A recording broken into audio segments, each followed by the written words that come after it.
evening, everybody. Welcome back to PSGL. George Morgan here and Jack Burnett. All the lights are currently lit here on track. And it is go, go, go!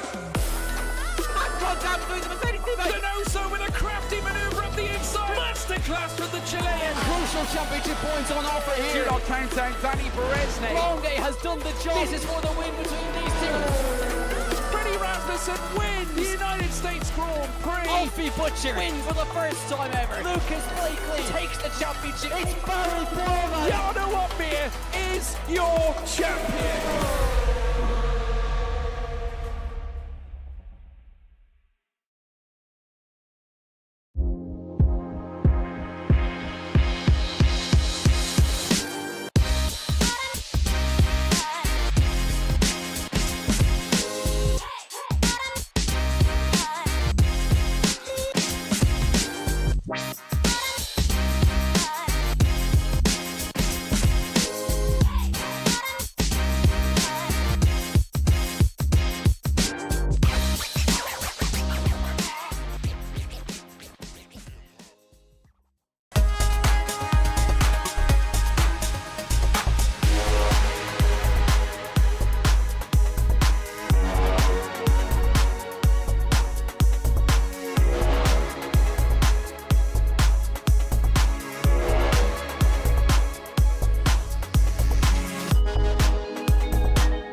Good evening, everybody, and welcome back to PSGL once again for the brand new E-Series Season 5 season. So, Josh, we've had the qualifiers last week, which you unfortunately missed out on. Yep. We now get into the racing. We got, obviously, I think 4 new teams taking part in the championship this season. We got Abu Dhabi as our season opener, which is definitely a bit of a rare one. So, I think we're in for a very good night of racing. Yeah, exactly. As Nathan said, welcome back to Season 5 of Season 5. It's a pleasure to be back here. Looking forward to it. A bit of good yapping. Of course, some teams which, you know, have changed around a little bit. We've got some people who are a little bit too scared to come compete. Understandable. I don't blame you. I'd be terrified of a couple of the drivers I can already see in this lobby, let alone trying to race with them. Because at the end of the day, these are some of the best drivers you will find, both at the professional level, community levels. This is the upper echelons. This is the cream of the crop, if you will. This is like the Manchester Cities, you know, the Nottingham Forests. The Birmingham and City. The Birmingham Cities of the world. Like, they're absolutely huge. They're massive. And of course, let's not forget Wolverhampton Wanderers, the real goats of the Premier League at the moment. But with that all being said, it's lovely to see so many people. And it's lovely to see so many people in the chat as well. I can already see a couple of familiar names. Of course, Maximilian Lookout as well, popping in with a cheeky little holler. Holler back at you, my friend. I can't wait. Abu Dhabi, we know what it's like. We know it's going to be a bit of a mess. We know it's a bit of carnage. It's a track with a versatile amount of history. Of course, you recently covered it as well on PCF1. And if that was anything to go by, it could be an absolute barnstormer. Definitely. I mean, qualifying's always interesting at Abu Dhabi, and I've done Abu Dhabi full qualifying twice now, and it's been brilliant, and probably 2 of my best in a long, long time. So I'm very excited to get into qualifying, which we will be in around, I think, 2 minutes' time. We're just going to have a quick look at the lineup for tonight. And as I said, we've got a couple of new teams joining this season. We've got CPI, who've got Danny Van Ruyten and Jerry Van Bussel. And we've got ABS Racing Team, who've got Florian Fanzelter and Pasquale Ranielli. But we also have some teams returning. So we have FVR, who was here in Season 1 and Season 2. They've got Keaton Lutter, quite an OG of the community, alongside Diego Zorzo and TF10. And they've thrown in Ruben Pedronia, who's at Williams, and he's going to be alongside Elliot Tomasetto, who mainly drives over on the PS side of things. And of course, we've got some of our pro teams still here. So R8G, they've got Sergio Sabrino and Julian Klaffenbach. Ferrari have gone in heavy straight away, and they put in Barry Burmand and John Evans. And then, of course, we still have Veloci Academy. They've got Angelo Dortenzio and Riccardo Benzoni. So looking at a few of the teams there, Josh, for this season, we've got some very big hitters going through into the first round. So some of the community teams that might be, you know, some underdogs might have a bit of a struggle here, I think. Yeah, and I'm not being funny as well. I don't want to be that guy, but of course, there is one massive change Overall in the E Series lineups here, and that's for the first time. It's taken 4 seasons, not the 5th one. They bowed out. Of course, Williams Esports, the inaugural winners here of E Series, leaving only one championship team here in contention to fight and try and defend their crown. But starting it out with Barry Borham and John Evans, it's not a bad way to start out a lineup, is it? It's not. It certainly isn't. But one team I've got very high optimism for is Thomas Shank Sim Racing, TES. Jan Halliday Favouritism. and Nelson Alves. Nelson, I think literally yesterday, announced he's part of the Williams development team. Jan, of course, is over at Aston Martin, so they've got 2 very young development drivers racing tonight. I'm hoping TES can get themselves in the top 10 because they've had a bit of a poor couple of seasons. It's been a shame seeing them at the bottom, but I think this season, Josh, someone's telling me that they're going to be a top 5 team. I don't know what, but something's telling me. I've got a similar gut feeling. It's either I had a little bit too much milk earlier, a little bit too much yogurt, or this could be absolutely fantastic. And again, we should probably clarify as well. Once again, thankfully, I'm not being the lobby host, so we can get into the action at a relatively quick amount of time. But the driver who has took the hit for being lobby host, Sergio Sobrino of R8G, do have to raise one for him and say thank you, because there are rumours going about that if you're a lobby host, you can be put at a slight disadvantage pace-wise. So we'll always have to hold that little bit of salt just alongside. But if he does get pole position, it just means he's the greatest driver to ever touch this circuit of Abu Dhabi, because we do have a couple of other good circuits on this calendar. Now, I'm not exactly too sure, once again, who's decided to cook up with a calendar here for E-Series, but they've not disappointed us, have they, Nathan? No, certainly not. I mean, just looking at a few of the rounds, I mean, Oh. I'm excited. I don't know why, because it's a bit of a boring track, but Azerbaijan, I don't know why, but I really want to see what happens there. Obviously, that's still, 8-9 rounds away. Yes, and I know you're a fan of 90-degree corners, but what other track is there with better 90-degree corners than Azerbaijan? Mexico, mate. We've seen it in real life, be absolute carnage. We've seen it in sim racing, be a whole level of I don't know what's going on. We'll just survive through it. We'll do our best. And then, of course, previously, it's just been a fantastic track to go to. Again, we've got the likes of Austria, Canada as well in the mix. Singapore's going to be a long one for the drivers, definitely a taxing one. Monza's going to be a slipstream fest where everyone's going to be trying to do their best Williams impression to try and get as little drag as possible down the straight. But we've still got a little bit of wait to do that because we do have Abu Dhabi here tonight, and we do have the qualifying session getting kicked off as we speak with a couple drivers rolling out the pit lane. We certainly do. And the good thing, Josh, about a brand new season is that we get brand new liveries here, of course, still running on the F1 World Car, unfortunately, but of course the game isn't, well, drivers don't think it's equal enough for us to run the equal performance F1 24 car, so we're still here on the World Cars. And I've got to say, one livery that already is, in my opinion, one of the best, FVR's livery here. They've got blue, purple, and I think a little bit of white on the livery, so I'm very excited to see that car hopefully produce some very good points in this championship. And I just want to quickly clarify, I'm very sorry guys if you hear banging in the background, because there's fireworks going absolutely mental literally about 4 doors away. I thought that was your neighbour. My bad, I thought your neighbour was having a bit of fun celebrating the restart of PSGL E-Series. Absolutely understandable. But to clarify the question in the chat there from Domsey, it is full qualifying, which means we do go through the Q1, Q2, and then finally the Q3 session. If you'll notice in a couple of these drivers, maybe being a little bit silly and using a set of intermediate tyres, because I know not all of you are fully cropped up on the knowledge. They're just going out on a set of inters to make sure their wheels, their pedals are working how they want. Then they'll go out on the soft compound tyres, and then that's where we're going to start seeing a lot of these competitive laps. And you've already mentioned about the F1 World Cars and a livery you like. I'm going to flip the script, and I'm going to say TES have by far the best livery. Let's have a look. Ooh, No, you know what? That's if, nice. ands, or buts. It is absolutely gorgeous. A gold, a blue. What else is? What else is? But what other colours do you really need? Because that to me is purely stunning. It's one of those mixes where in the dark it looks like a midnight blue, and then it rolls around and it gets towards the light, and you can just see it's a simple gold and black. That's all they need to do. Back to the Lotus days. Absolutely phenomenal. I've got to say that is up there, I think, for me, along with the FVR. The FVR livery. I don't know what it is. It just looks so outgoing, and that's what I love about that livery indeed. And I can see in the chat as well, Amos Lorito, who I had the pleasure of meeting a few weeks back at the Sim Expo in Germany. And Josh, just so I can, rub it in even more, did you know that in the pre-quali of the Hyundai N Virtual Cup, I beat Amos by 3 positions? So I heard you plugged a USB in and used Joy to Key on it, so that's besides the point. on AC, Joy to Key on AC. On AC? Oh, absolutely, mate. We'll give it a go. Why not? But no, I've got a little story while we've still got a couple of drivers going around. I installed Joy to Key to try and play NASCAR 2003. Did it work? It's abandoned where you've got to do it in order to try and rebind the keys and remap stuff. So the wheel actually works. So I was super confident with it. I was like, right, this is brilliant. I'll be able to open up. I'll be able to call to go into the pits in my little circle NASCAR game. No, it didn't even work. So, yeah. It's just rough. A good start then. Made me feel absolutely awful. And then if it doesn't work on that, I'm surprised anyone got it working on a modern day game, to be quite honest with you. But nevertheless, we're free. We're open. None of these drivers, Joy to Key. The rest of them, absolute pure skill. That's what we're looking for. That's what we've got here today. And that's what these drivers are here to display. And considering we do have a couple of these newer drivers, newer teams, as you mentioned before, there's a great opportunity for them to really be able to try and stack themselves up against names in the community which have been around for so long. You've already mentioned Jan and Nelson.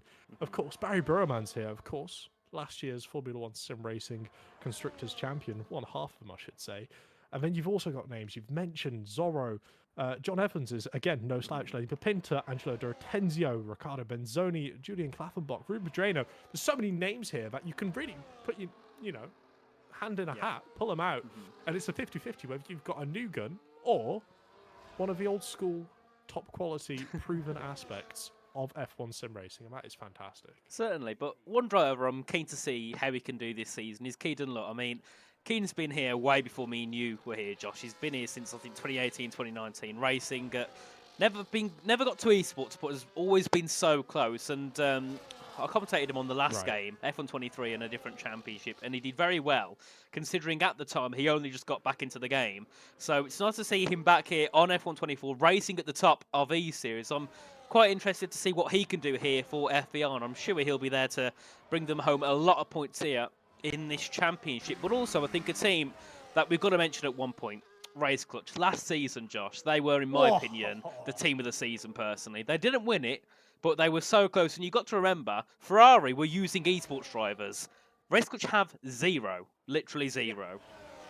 Yeah, such an impressive rebound from a team which effectively got dropped by Alpine for underperforming, to then come through and have a result like that in E-Series. Diverted a lot of the attention. You sit there and you think, and you're like, well, okay, if they're able to do this in E-Series, what stopped them last year in the F1, sim racing? What was that blockage? But you can see now, I think, through this season, if Race Clutch again have another solid performance, I said it a little bit last year, but if a team like Andretti does hop in, become an 11th team in F1, and then, they go for the esports team, opting towards that route, surely Race Clutch would be the one you would immediately take. I mean, I think they got proven experience and knowledge, haven't they, in the industry here in F1 esports, but obviously things haven't gone to plan with Alpine over the past season or two, and everything's kind of got away. But I think people forget as well, Race Clutch take part in many different championships, not just on F1. They're over in AC, ACC. I think they also go into, I think it's R Factor 2 as well. So yeah, they're very well known in the esports industry, not just here in F1. So I'm sure teams will be keeping an eye on how they're doing over this game and thinking, well, maybe we could go for a bit of a change and, have Race Clutch. So this is very important for them as well, I think, this this E-Series Championship. And also, drivers like Lenny, who's been here for so long, maybe there's a chance for him in the future to try and move himself up into esports. Same as Reese Linton, because they've been here for a long time now. They've got to start, I think, being looked at by teams personally. I think Lenny's been superb over these past couple of games. I know he's had a lot of accusations, but there's no proof at all. Yeah, I just think he's a brilliant driver. It's one of those things, isn't it? It's how much does, an accusation from, one of the Twitter accounts, I'm sure all of us are familiar with, how much does that potentially damage the reputation of that driver for other teams to look at and go, I'm not interested anymore. You know, that's going to be something which is going to follow them around, no matter how much they prove them innocent. It's damaging for the driver, and it's overall damaging for esports and sim racing as a whole. But the key thing, once again, we've seen it time and time again, and we've seen it with many drivers. You get them thrown at you, you still keep competing, you don't shy away from it, and you keep improving on your game. Focus on yourself internally and bring the best out of yourself to be able to try and prove them wrong and be able to prove to yourself that you are deserving for those opportunities. And to me, that's really what, you know, the likes of Lenny have excelled at over, you know, the end of last year's game, start of this year's. It could be absolutely fantastic. I mean, I think another team that are trying to prove themselves is ABS Racing Team. I mean, if you would have bet on them in the bookies to get through to E-Series, I think you would have been you would have won a lot of money. We're not going to endorse it, but you would have won a lot of money if you betted on ABS to get in. Because kind of looked through the names and ABS ABS are there, fine. I'll be honest, I didn't think they was going to get through at all. I thought they had no chance, but I think it was Pasquale Ranieri and I think it was Hugo Fontbon who did the qualifying for them, and they did a brilliant job. They got 6th place, so just in by I think it was about half a tenth they got through. And now this is a really big chance for this team to show what they can do, because 2 years ago, they were a very big team. They had the likes of Harry Nuns, Matthew Bassett, and, you know, some other big names. But, there was an issue with one certain driver. Then everyone started to leave, and the team kind of fell away. But now, this is their chance to prove that they can be back up at the top. As we do see the first lap time on the softs go up onto the board, and it will be Florian van Zelter with a 121.753. So, looking through this session here, Josh, there's not many names that you could say, oh, they're going to be out in Q1. It looks like a very, very strong grid here. No, there's no Nathan Richards, there's no Joshua Griffin, there's no Dylan Warren. There's very few names I can see going out here in Q1. But besides that, you've got to think, how many of these drivers do you reckon saw this opportunity and took those extra couple of hours of practice, dialing in their setups, making sure it's absolutely perfect for them?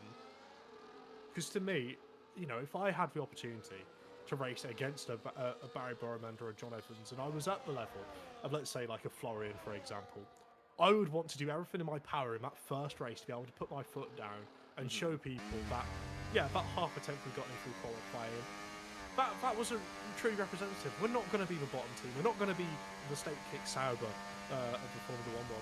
We're going to try. We're going to go out there and we're going to do our best. We're going to get absolute maximum result every single time we go out there and be able to dial themselves in to be able to produce those results. That's what I would like to do.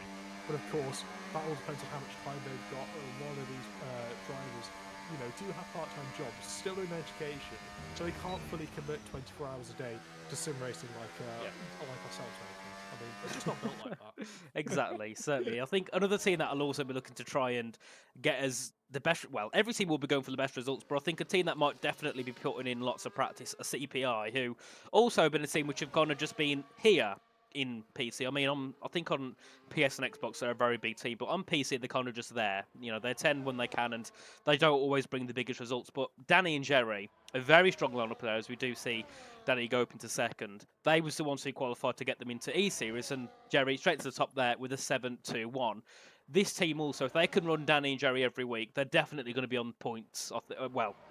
For good points, at least a top 10, I reckon. So that's another strong team. We do see Jan Herde go to the line now with a 121.638. And Barry Burman, there we are, a 4-0-1. Now that's a way to kick off a session. And do you know what shows how good that lap is from Barry? The fact that Julian Kaffenbach's a 10th behind.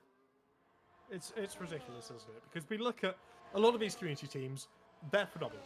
Take nothing away from them. They are absolutely fantastic drivers. And then you end up seeing, you know, think a couple seasons back to the likes of Thomas Rohar when he did the race around Austria. And there's just, it's like a whole different level. It's absolutely ridiculous the amount of pace that those guys are able to find and able to eke out their cars. And Barry, with a prime example there, Julian Klaffenbach, no slouch whatsoever. You know, I'd say in the high 90 percentages, maybe 98, 99% of the people who race on this game, he would be able to beat hands down. Oh, definitely. It's just that 1% which sneaks through, you know, the likes of Barry Burman, perhaps maybe a John Evans, for Thomas Ronhars, for Freddie Rasmussen, Sienna Watbeers. You can keep going, but Ishmael Fassis, whoever it might be, in that top tier, there's still a little bit of ground to find, and the only way you'll actually be able to find that ground is by competing in the likes of E-Series and understanding what you're doing in comparison to those drivers to be able to improve your own game.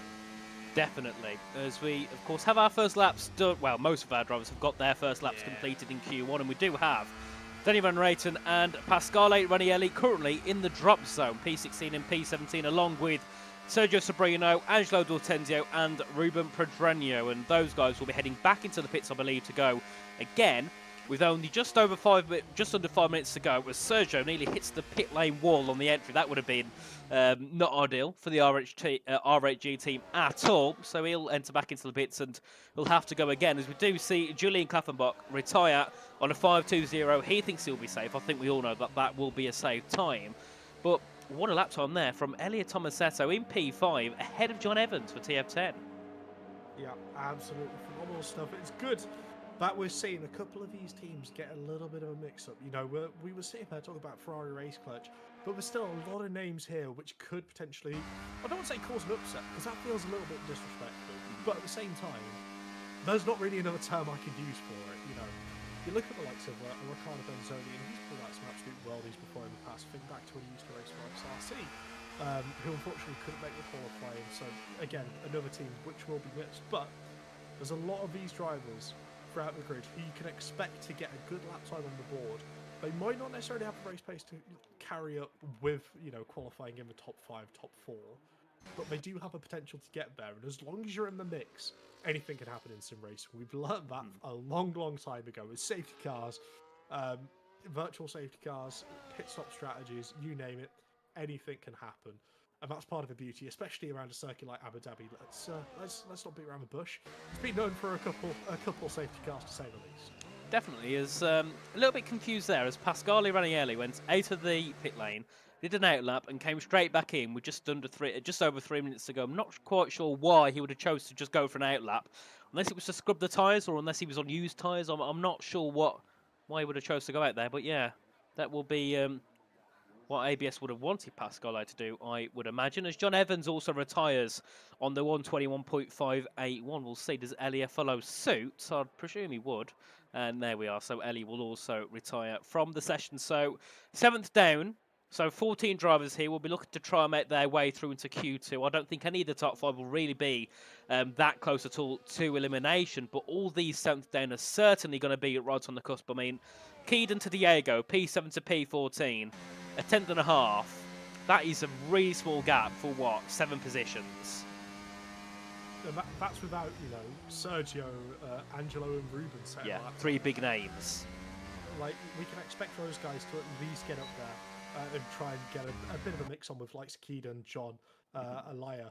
Correct me if I'm saying Elia wrong, by the way. I thought it was Elia. I don't know. I'm not sure. It might be Elia. I think I've just Britished it. Let us know in the chat, guys, because there's been a lot of support for him, Josh. I've noticed. Yes, there's been quite a few, and it is lovely to see everyone getting behind their drivers. And also, let's not forget it's a team championship. Get behind their teammates. You might be mates, but let's not forget they need their teammate. How many times we've seen teams work together and be able to benefit out of it? Ferrari, Red Bull, Race Clutch, all last year worked absolutely perfect. There was a reason why they walked away as the 3 quickest teams in E-Series, is because they had that synergy. They had that chemistry with each other. It's all about building it up, getting into that ideal world, and being able to benefit off of each other. Similar to what FER are going to be trying to do on their final runs here out in Q1, Nathan. Indeed. We'll have a quick look here at the FVR drivers. The first one to go will be Diego Zorzo, here currently in P14. I presume at the moment he's, I think, the championship leader in F3. If not, he's like 2nd or 3rd. So Diego is a very quick and upcoming driver. I remember a couple of seasons ago was down in F5 and I think maybe F6 the season before. So Diego is certainly a driver that's looking to try and improve and get himself towards the top of sim racing, and up by 73,000th there in the first set. Looking very nice indeed. I mean, at the moment that would put him P11, right ahead of Jerry Van Bussel, but of course everybody else has also got to find their improvements, so he's got to make sure that he can find time in the 2nd and the 3rd set. I expect the cutoff to be the low 7s, maybe even a high 6. I think at the end of this Q1 session, with just 40 seconds to go, so we'll have everybody now getting ready to start their lap. And if you're one of those in the bottom 5, you've got to make sure you keep within the track limits, because if you don't, that is your session over. And the last thing you want to do is, especially if you're Angelo, Sergio or Ruben, is be out for one of the big teams on the first round of qualifying, as Diego also has an invalidation.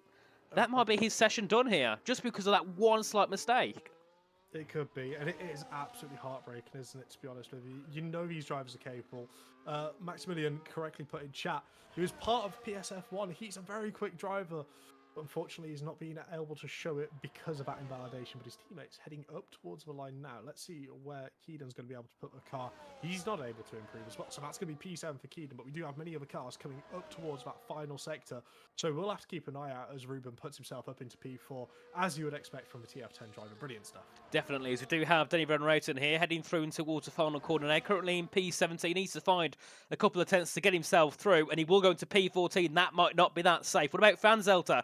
Goes up into 11th. He should be safe here, going through to Q2 here for the ABS Racing team. A few more cars heading to the line there. Nelson Alves goes up into P5, matches Ruben Progenio's time as Jan Halliday goes up into second place ahead of Julian Klaffenbach. Here we have Leonardo Tonelato goes up into P13, and we do also have an invalidation there for Jerry Van Bussel, as that will be Danny Van Rooten out of the session. Pasquale Ranielli also won't make his way through to Q2. Will we see Sergio Sobrino in the Q2 session, heading out of the final corner now to the line, and yes, he will. Into P11 goes Sergio, and we also lose Jerry Van Bussel, as well as Angelo D'Ortenzio goes up into second place. Benzoni goes up into P4, so a big surprise. We lose both of the CPR drivers and also a TRT.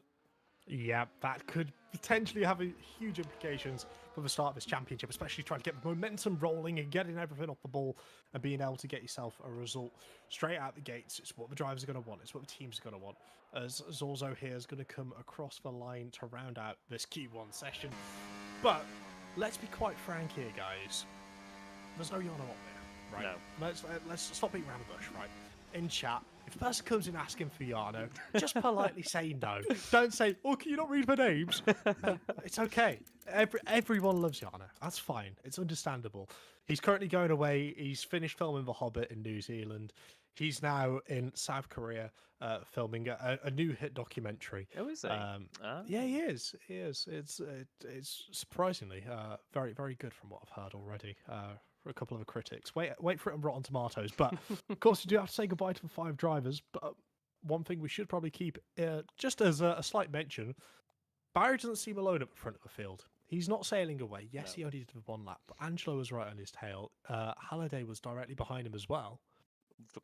With Ricardo as well.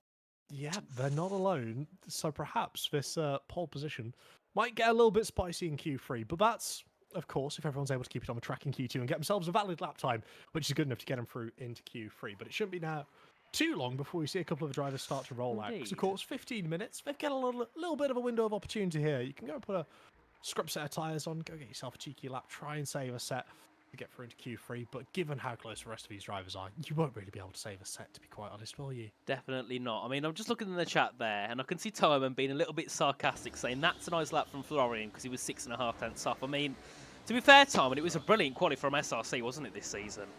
I'm not seeing you, gentlemen. So, oh, and Black Box, Will Gibson, I love you. I presume Will's going to be engineering VA then, because I know that he's obviously announced a couple of weeks ago that he's part of the VA engineering team. And VA being Veloci Academy, there we are. I'm too used to saying, like, the lingo and forgetting that people might not know what VA means. But yes, Veloci Academy. Very excited to see what they can do, Josh. Are you? I am. I'm a bit curious to see what they're going to be able to do. Because, of course, last season, let's cast our minds back, they outperformed McLaren Shadow for the vast majority of races. Mm-hmm. And that was a bit of a surprise to me, considering they're supposed to be the junior team. Yeah, indeed. They quite literally said to McLaren Shadow, right, we'll give you drivers, but these young ones, they're quicker than your drivers. Go for a walk in the park. Presumably, something a little bit stronger than a walk in the park is what they said. But a very strong team. They've only added to it since then. Oh, yeah. Which raises my eyebrows just a little bit more. I'm looking out to see what they're going to be capable of, because to me, they've got the resources. Let's not cover anything up. They've got the resources to be able to go win this. They've got the resources to go and be able to compete with Ferrari. I just want to know for how long. Also, Josh, I've got to say, you've gone very quiet. No. Is that better? There we are, yes, because I'm looking on the mixer, and you was quieter than the game. The game's not even loud. Oh, okay. Right, brilliant. But yes, well, I think we did just about hear what you said. And, well, I didn't catch all of it because of the audio. It's a bunch of yapping. Is that there better? We are. There, yes, There you there go. we are. There you go. I'll make myself even louder. Oh my Lovely god, that is stuff. very loud. But we do I'll have a turn few myself back down. cars onto track now, starting their first Q2 runs. I mean, many of them will be on a set of the used, but some of the drivers that might not be that confident of making their way through will probably be on a set of the new tyres to try and get their best lap in. But a team we haven't really talked about yet, Tatum Racing Team, TRT, a team that's really upcoming here in the scene. They've only started, I think, about 7 or 8 months ago. I mean, if I remember correctly, Amos was saying to me that they were representing Italy at the FIA Motorsport Games thing for the esports. Like, you know, Massive. they are definitely making their way up in the esports industry. So I'm excited to see what they can do this season. I mean, they announced Ben Shabakonyi, didn't they, in the team recently Yes. as well. That's a big name. And hopefully we'll see him here on the grid, because we didn't see that much last season for ROG. Of course, now it's pastures new. He's gone to TRT. Hopefully we'll see him on the grid there, because I feel like he could produce some good results. Yeah, absolutely. And I hate to be that dude and, you know, bring up the fact, you know, we've got the one official team here.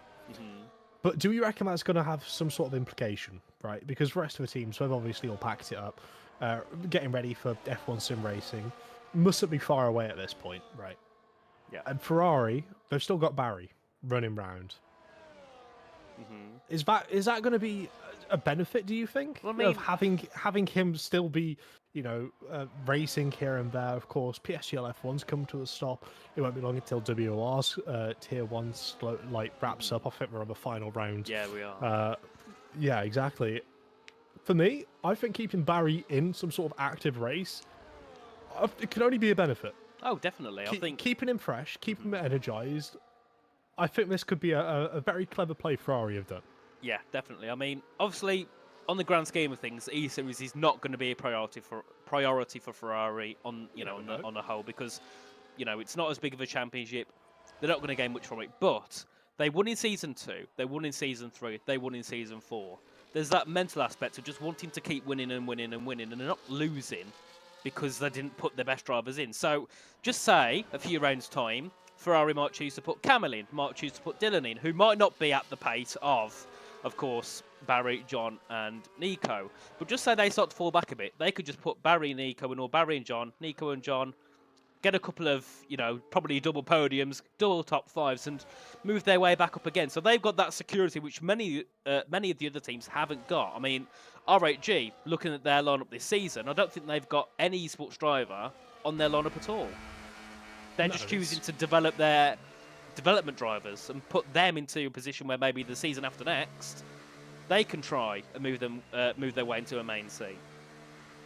It's interesting, isn't it? Because you've got these somewhat two different approaches from RHG, Ferrari, and even Race Clutch to an extent, right? They've all got somewhat different approaches of how they're taking this, and understanding, really what the sort of motives are behind it. We can see RHG, as you mentioned, development drivers. They're looking to improve. They're looking to secure the future.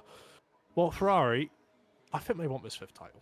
I think that's the reason why they've let them in. It sounds really corny. It sounds obvious, but they do want to win, right? Let's be honest. Ferrari, pinnacle of motorsports many years ago at this point, but still there, still a household name. Everyone knows them. There's a reason why they're statistically the most successful Formula 1 team in history. Yeah, definitely. They're trying to recreate that with V-Series. I mean, they've done a good job so far. Season 2, I mean, season 3, season 4. Esports, they won it last season. Like, they Yeah, are, exactly. in my opinion, the best constructor by, you won't like it, will you, if I say a decent chunk? No, but that's completely fine. Your opinion. You think Birmingham City's deserving of a promotion. But they are. I think we should put Wayne Rooney back in as the manager. But that's besides the point. Nevertheless, for those of you who aren't aware about that joke, Nathan's a Birmingham City fan. Unfortunately. They're dreadful. They're dreadful. The MK Dons have got something on them. Let's just say. Oh, yeah, here we go. Yeah, You wait, Josh, just wait till after, all right? We can have a long conversation about it.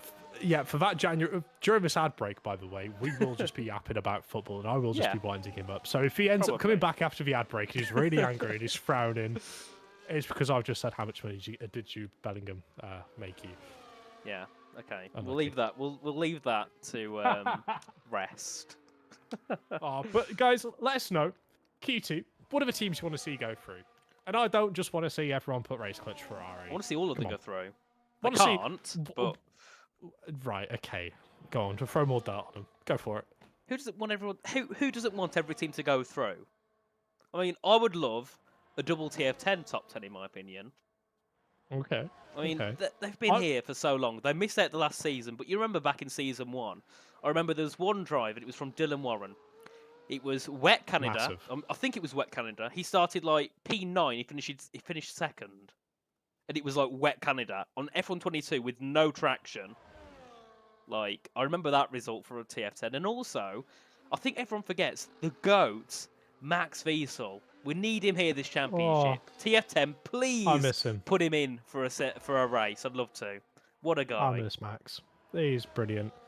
Old and gold. What can I say? Old. Absolutely. I mean, phenomenal. he's 34, but in esports, that is very old. That's ancient. Yeah, and he was still hanging out with the best. He was still rocking up. PCF2, reserve of PCF1. He was flying. He was absolutely brilliant. As we do have Domsey saying TF10 1-2. Personally, I'd love to see Florian get through. Cheeky little ABS Nice. into Q3. Yeah. Wouldn't necessarily mind it. And then, of course, I want to see the TES purely because I just love their livery. And then, of course, it would. I don't feel like it would be easier as a Ferrari didn't make it into Q3. They've got to. That's- If they They've got don't, to, that'd surely. be the biggest shock of the evening. But we do have our first laps coming. Well, our first, I'd say, representable laps coming through of the session as Barry Burman tops it by 2.5 tenths there to now Jan Halliday in second for TES ahead of Kaffenbach, Benzoni. Reese Linton goes up into second now, 2 thousandths ahead of Jan Halliday. Sabrino goes up into P6 there with a 4.47. A few more cars still to cross the line there. Ruben Pedronio goes up into P4. He matches the time of Jan Halliday, but of course because he set it after, it won't be he won't be ahead. As we do see John Evans there go up into P8. Now that isn't going to be that safe at all here for John, but I don't think apart from Barry, I don't think anyone's safe here. Look at the time between P2 and P5. Reece Seleni, 25 thousandths of a second. Reese, Jan and Ruben are separated by 2 thousandths of a second. I can't tell if it was the flu shot I had earlier, which is making me shaking, the caffeine from Red Bull, which is making me shake, or the fact that we could be on for an absolutely brilliant qualifying session here in Q3. I'm excited. I want to get into it already. Personally, I'll just say let's just skip it. Everyone, we just have Q3 for the top 15 at this point. But of course, unfortunately can't do that. But we do have Matthias in the chat saying Max Wiesel will drive in a few weeks. Yay! Don't worry. Brilliant. He's coming back. Oh, We've got that's Mirko great. Soriano popping in the chat as well, saying TF10 has no haters. Of course And not. Noah saying Kendon fastest. Well, Who's Kendon? Is that you want to make Keedon or not? I'm Yeah. confused. yeah, I think he means Keedon. I'm not sure who Kendon is. I mean, I know New is probably making a joke out of someone's name because that is the type of thing he would do. But yeah, unfortunately, after the first run to the first proper run to Q2, we do have a TF10 in the drop zone, which is certainly not what I like to see. But we also, Not for with a long. bit of surprise, have Angelo Dortenzio in the drop zone. That is a big surprise. And again, not for long. I imagine those guys going back out, setting a better representative lap time of the talent they've truly got, and being able to push, into the likes of a Reese Linton's, Jan Hallidays. Personally, I'm not sure whether anyone's going to be able to get into the 21 ones because Barry Burman is just a joke at the end of the day, isn't he? flying. He's phenomenal. He's Yeah. absolutely phenomenal. Brilliant talent. There's a reason why Ferrari want him so badly, want to keep him so badly, and there's a reason why he's so good. It's because he works so hard. He's one of those role models for younger drivers coming through who will constantly sit there, go back to the data, keep working on himself. Regardless, he'll walk out of this qualifying session not being completely happy because he would have missed his PB by, maybe a tenth, maybe half a tenth, and he will be so unhappy by that. Definitely. But that's the sort of driver you've got to aspire to be. You got to be aspiring to be perfect. I mean, to make his lap sound even better, John Evans, his teammate, is in P8. He's a 10th off P2. John is 3 tenths off P1. Barry has dunked 3 tenths on his teammate, and I think, just to make it clear to anyone that doesn't know who John is, he's a very good driver. He's nowhere near poor, in quotations. He's a very, very good driver. So to see him 3 tenths off Barry is a big surprise, and that just shows how good that lap was from Barry Burman to be 2 tenths ahead of everyone. Well, 199 tenths ahead of everyone, I should say. Brilliant. But Reece Linton again and Lenny showing that race clutch are the best of the rest. Well, best of Ferrari, I should say. Best sub Barry at the moment. We've got Formula Barry and we've got Formula E Series. But no, it should realistically only be a matter of time before John comes out with a better lap. Because we know he's got it in the locker. He's a super talented driver. You know, he's had his 10 years with Aston Martin, Ferrari now. There's a reason why he's gone around. There's a reason why he's still around on the scene. It's because he is a very talented driver. As we do see Jan Halliday with an early retirement from the session. Is that risky? I think it might be a bit risky. A little bit, but you say that, how much harder are these drivers going to have to work just to find that temp to be able to get themselves up there? Because I feel like we all know at the end of the day, Barry's going time trial laps.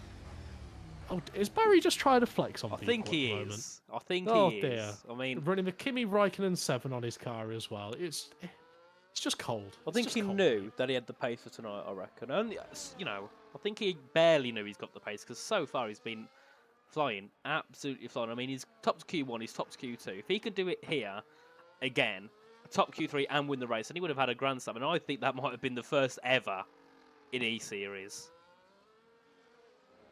Well, that's a really good question, actually. I don't think anyone's got a Grand Slam before. Not even Fred. Well, last time Freddie raced here, he went straight on at turn 1 at Kota. Which I think we all remember. It was comedic. He did it for the social content. But Josh, we do have keys and lot on a lap. Why don't you take us through a lap here with the FVR driver? Oh, it would be my absolute pleasure. You can see him now basically finishing up sector 1 already because it is so quick, heading through the left, right, back down towards the left, making sure he gets the car back over to the right-hand side before reaching the final hairpin, of course, where Max made his overtake on Hamilton many moons ago before chucking it straight out, trying to get the car rotated as best as possible before the rear wing opens for the DRS to activate, storming all the way down the straight. You can assume using a little bit of battery to try and get himself up into that 8th gear, turning the battery off, making sure he mounts this right-hand curve before flicking it over to the left, back towards the right, being very tentative on the throttle for a very awkward part of the track, which somewhat falls away from you before reopening the DRS here for the second straight, keeping it over towards that left-hand side of the ball, try and minimise the distance on the track, and then naturally swinging back out to the right-hand side for this, still in my opinion, new part of the circuit. I won't change my mind. The hairpin, which seems to last forever, but allows you to get on the throttle so much sooner before heading in towards this final sector. It's so difficult to overtake in a race, but it feels so good to ace it in qualifying. Seeing there being absolutely confident on those curves, running it right over towards the wall as close as you would like. Again, still mounting the curve, showing he's got confidence in the setup, in his ability in the car, in the ability to drive it all the way up towards the line. And it's going to be P8 for Keedan Lutt with a 121.398. It's not looking the safest, but at the same time, there are going to be many other drivers looking to try and get a slight improvement on the board, and John Evans is going to be one of them. He's up by just about a tenth of a second, and that's exactly what Ferrari wanted him to do. P2 there for him, Alaya up there in P3. Nelson Alves now taking P3, and this is just going to be rolling all the way through, isn't it? It certainly will. Here we have Barry Burman to the line. He improves with 0.49. What a lap there from Barry Burman. And Fanzelter also will be not making it through into Q3. Big shame for ABS. What about Tudor Prezican for TRT? He won't either. He's then in P12, and that will be his session. Dunners Benzoni goes up into second place, I believe, there for Veloce Academy. As we have a few more cars to come through to set their laps here. Ruben Pedreño is in P9. Where can he go? Goes up into second place there. Papinta goes up into third, and Linton here could be on a risk of elimination, and so could Jan Halliday. Have TES played this wrong? Yes, they have. Jan Halliday, after being third, quickest at the start of Q2, due to a bit of a misjudgment, will be out off the session and won't be heading into Q3. Now that is the biggest upset of all, along with Sergio Sobrino. Absolutely. And you think as well, Reece Linton invalidated that lap as well, so he wasn't entirely safe as well. But the way everything's fallen, Jan Halliday left with a little bit of egg on his face. Certainly not cooking up an omelette in the kitchen, but that being said, he's got an opportunity to make it back in the race. His teammates inside that top 10. Again, we've said it time and time again, sim racing, anything can happen. All it takes is one of these drivers to have a slight mistake somewhere, perhaps have a spin, virtual safety car. Safety car comes out, and you're going to be right back in the action, battling up towards the top end of those points. But we do have to say goodbye to Jan Halliday, Keaton Lutt, Tudor Prescan, Sergio Sabrino, and Florian Vanzelta. Yeah, Vanzelta. Just get rid of the P. It's silent. We don't need it. But yeah, no, realistically, those five going to be calling it there for now. They'll have a little bit of time to debrief for engineers, run it through, understand what potentially could have gone wrong, and whether the car's actually set up properly for the race, and be able to really fine tune the front wing. Make sure to take the tyres off of the tyre pressures, of course, because we're a Mercedes moment. But overall, understand that this isn't the end of the day. They still have a race to go. And there's still a lot of points to be gained because, of course, we've got the custom points here at PSGL E-Series. There certainly is. And I think for the first time in my commentary career, I have not commentary cursed anyone because both TF10s are through, and I said they would be. So brilliant to see both of the TF10 cars make their way through to Q3 and try and fight for a double top 10. Of course, we have both of the Veloci Academies, both of the race clutches, both of the Ferraris, and we do have a singular R8G and a singular TES of Nelson Alves. So a very strong Q3 lineup here. Josh, I'm going to throw it early. Who's taking pole? Well, I just wanted to clarify in the chat. We've had Hussein say, guys, how in standings does Barry have a chance to be champion? And Casper Priest took the opportunity to say, Barry's already the champion. He is. I think we can safely say that. Well, he's at least of Abu Dhabi. Yeah, well, I mean, he's certainly up there with a champ, but I don't think we can count out race clutch, which is where my prediction's going to go. Lenny Papinta. Oh, pole position. I mean, I'm feeling it. I'm feeling Barry. He's going to get a little too confident. We can already see it. He's already in the flow. He's already relaxed.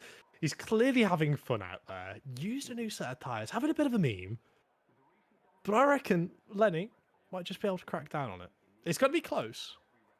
I mean, but I reckon Lenny might have a chance. I think we both want to say Barry, but we're commentators. We can't just be boring. We've got to go a little bit outlandish. And I'm going to go with... Ooh, it's a hard one. I mean, there's two names I'm looking at. Mate, I never asked you. I'm deciding. I'm deciding. So, chat, who do you think's going to get you? Go for it. Go. Julian. Right, you're wrong. Chat, let us know who you think's going to... I'm kidding. Ooh. Julian, fantastic driver. I reckon he's up there with a chance, but... John, again, there's many other drivers. Nelson. We've got John Nelson, Riccardo Benzoni, Angelo Nelson. I mean, even Ruben Trainer, I reckon, could have a good shout. Who do I think? Will Gibson saying John Evans for pole, the GOAT. Perhaps. He's had 2 votes now, so John's the most popular vote here. Harvey says, who do you think will be P7 come the end of Q3? P7, Riccardo Benzoni. We've had Johnny Tormula pole. Way, where? Chat, read. Oh, yes, it only just comes Mate, I know you're from Birmingham, but listen, I had to read. We're from the same town. I'm on Restream. It's 8 seconds behind you. Yes. Restream, it's 8 seconds. A bunch of yapping. Honestly, chat. Don't let him get away with it. He doesn't care. Honestly. What a load of ruckus from a young man from Birmingham. But fortunately, none of these drivers have ever had to put up with Birmingham. So, they're clean, they're fresh, they're ready, they're looking to get going. Will, once again, asking where Jarno is. Already said he's filming a secret documentary in Korea. He'll be back sometime soon, yeah. But, that being said, drivers could be rolling out the garage. Nathan, what sort of strategy do you want to go for here? Scrubbed set first and then a fresh set, or just go for a fresh set and then see where you go? Well, I mean, if you've got 2 fresh sets, and you go for 2 fresh sets. But if you've only got 1, then you have to go for a scrubbed. So I think it depends basically on what type of allocation you've got going through into the Q3 session. So I guess we'll see. But I expect many of the drivers to be on a scrub set, I think. I don't know, but we'll see. We'll see once the laps start to come through. I mean, Nelson Alves will be first to set a lap here in the Q3 session. And TES will be looking to try and get pole with their beautiful golden and black Lotus-esque livery, which I think is a really, really nice livery. I think it's definitely my second favourite after FVR. And I look in the chat there. Will Gibson, why don't you, be quiet for once, eh? Stop yapping with that mouth. Get to Engineering Veloci Academy before they finish 19th and 20th. Bro, justice for Will. Leave him out of it. Go down to Martin's there saying, Angelo Dorotenzio pole. And where is Yana? Jonah, I thought you was out there filming The Secret in Korea already, my friend. Okay, we'll get you, fly you out there, mate. It's top secret. But unnecessary hate there to Will Gibson, as we do see Reese Linton strategically braking all the braking boards heading down into the hard Clever. braking zone. Very clever. I'm fairly confident it's against the rules, but No, if that- because if ru- I think they've rules are done made it. to be broken. That's in my opinion. I mean, I think there must be something up with the brake marker boards because they did that in F1 last week, or whichever week it was. They did the exact same thing. They broke all the marker boards in every single queue session. So I'll let you into a secret. I actually PayPal'd Reese £5 to go and break all the brake marker boards. So when it gets to a point where you're going to judge Barry Burman's onboard lap here, you won't be able to tell where he brakes. I'll have to guess. Oh, he's breaking the 70-meter board. Oh no, that was wrong. It was the 170-meter. I hope he's not breaking up the 170-meter Yeah, board I and would setting agree. these lap times. Otherwise, I'm doing something drastically wrong. But we do have a few cars on their laps, and I'm going to go on board here with Elliot Tomasetto, who I think could be a really good candidate for the top 5 positions here. Currently in P4, but of course hasn't set a lap yet in the session. And I saw back in the chat as well, I was trying to remember what season that Ellie was in, but he was in F2 PS season 33.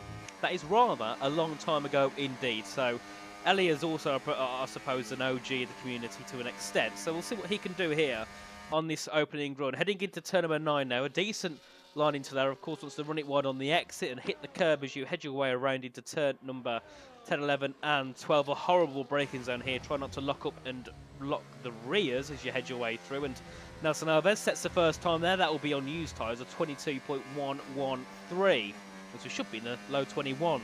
As we do have Barry Burman in the low 21s there with a 121.070. Benzoni goes up into P3 and Elliot Tomasetto goes up into P2 there with a 21.513 ahead of Angelo D'Ortenzio, who's in P3. We have a few more cars to cross the line there, as we had, I think that was John Evans there not setting a lap, or it was one of the race coaches there not setting the lap. John Evans goes up into P2, 7 thousandths back from Barry Burman. As we do have Julian Klaffenbach here looking to try and set his first lap of the session. What will it be for the RHG man? To the line goes third. Now, I don't want to be that driver and, throw back to the olden days, probably even before you was born, Nathan, when Sebastian Vettel got out of his car after setting a provisional lap in Q3 and called it a day, because it was absolutely clear. Barry and John at this moment, I think, could probably retire and guarantee themselves both a top 3 finish. Definitely. Those times are brilliant there Right, from Barry and John. wrap it up. Let's put the ending screen on. It's all good. We'll come back in like 20 minutes for the start of the race once the lobby's all set up. I mean, these two, it's got to be 1-2 surely to not for Ferrari. I can't see anything else You would hope so. happening. You would hope so. Otherwise, it's getting to a point where, you do have to hold them to a different standard to the rest of the group, because they are so phenomenally talented. We've got such a deep roster, so much talent flowing somewhat everywhere, no matter which way you look. To a point where if they don't get 1-2s, you will look at it and be slightly disappointed. But at the end of the day, these guys know exactly what it takes to be at the top of your game. You've got to stay on it no matter who you're racing against or what you're doing.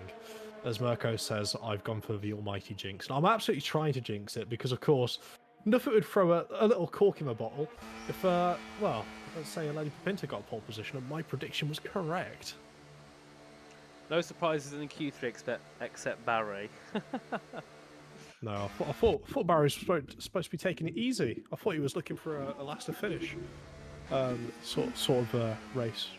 Last to like finish, one of those. last to first. No, last to finish. So it's like the I'm sure you've seen it. Like Hayden Gullis does it, and it's like they'll turn on like the extreme damage and stuff, and like it'll be the last person to not get DNF'd. Oh, I've seen that before.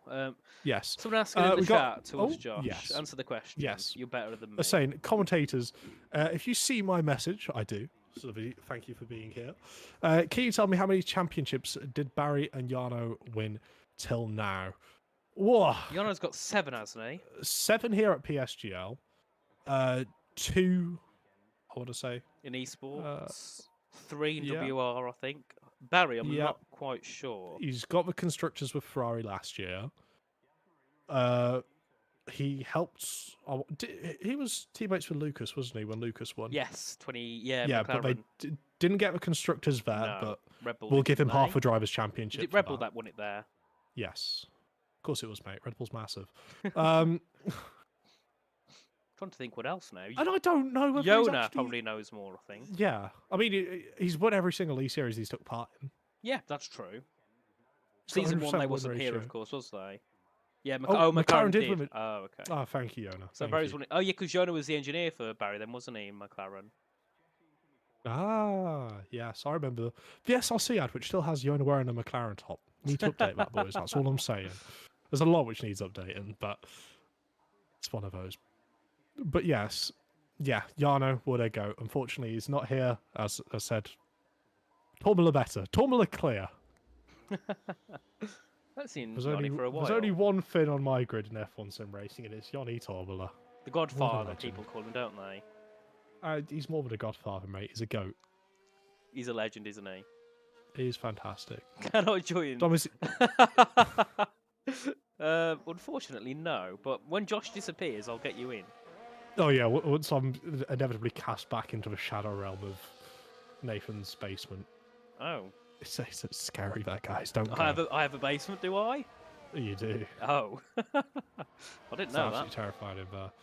He's got one sim rig, and it's with a Moser steering wheel, and it's absolutely terrifying. Oh. It's not even GT Omega branded. It's really uncomfortable. He's got a massive spike as well, directly in the middle, to make sure once you're in there, you're forced to do laps for him. So then his time trial looks better.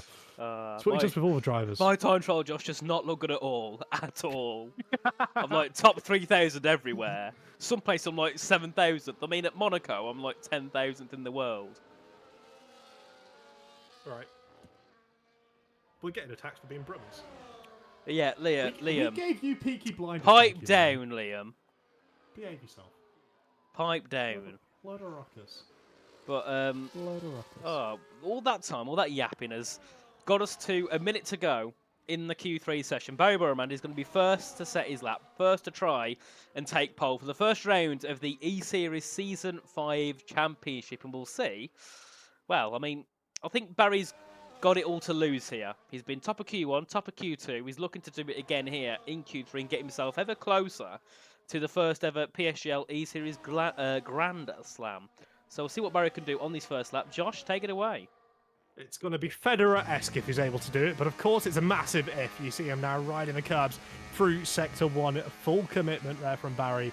You expect nothing less, really, do you? There's a reason he's part of the leading Constructors Champions in F1 sim racing before reaching the hairpin, locking up to try and get the rotation, riding the curb on the exit, maximising the amount of traction you can try and get before the DRS swing pops wide open.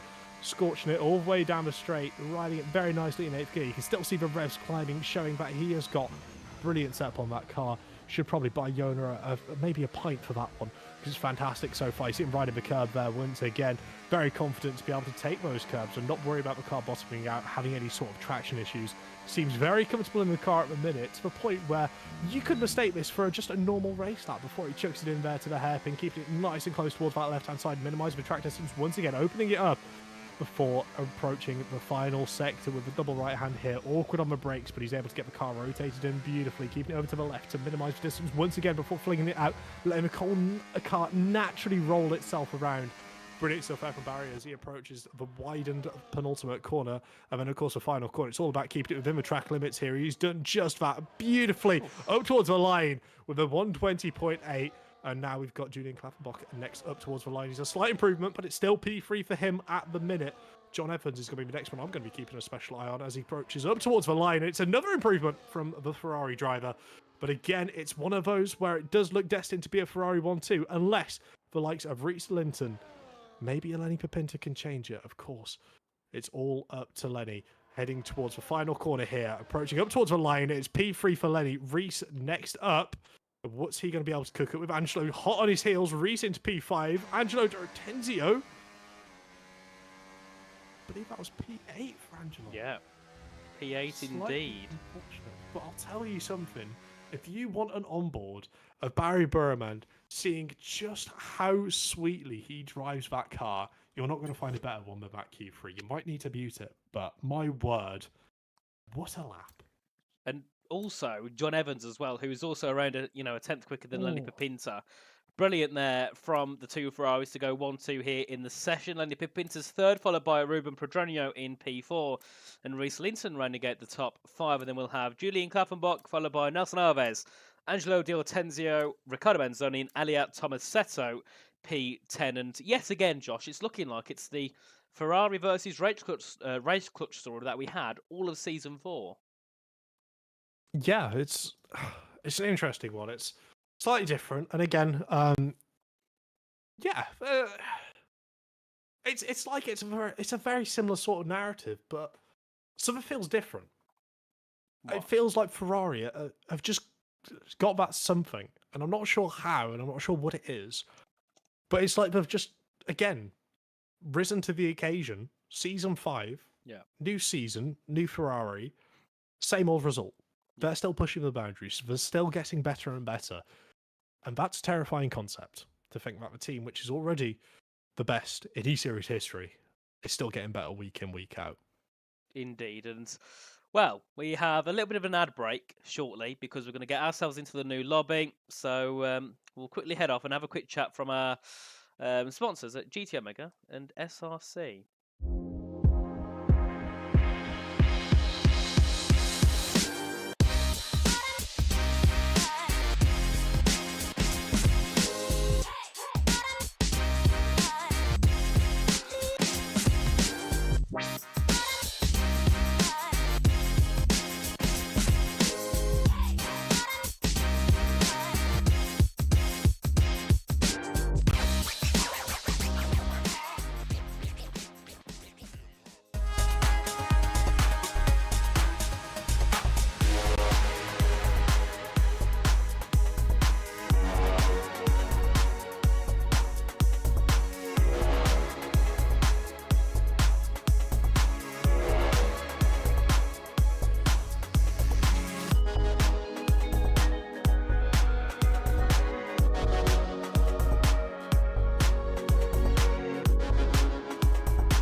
Nathan, And we we're cannot back. let it happen. We can't let it Josh. happen.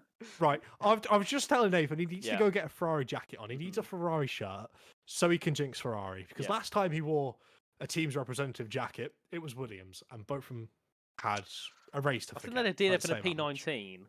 Yes, they did. It was It's rough. not ideal.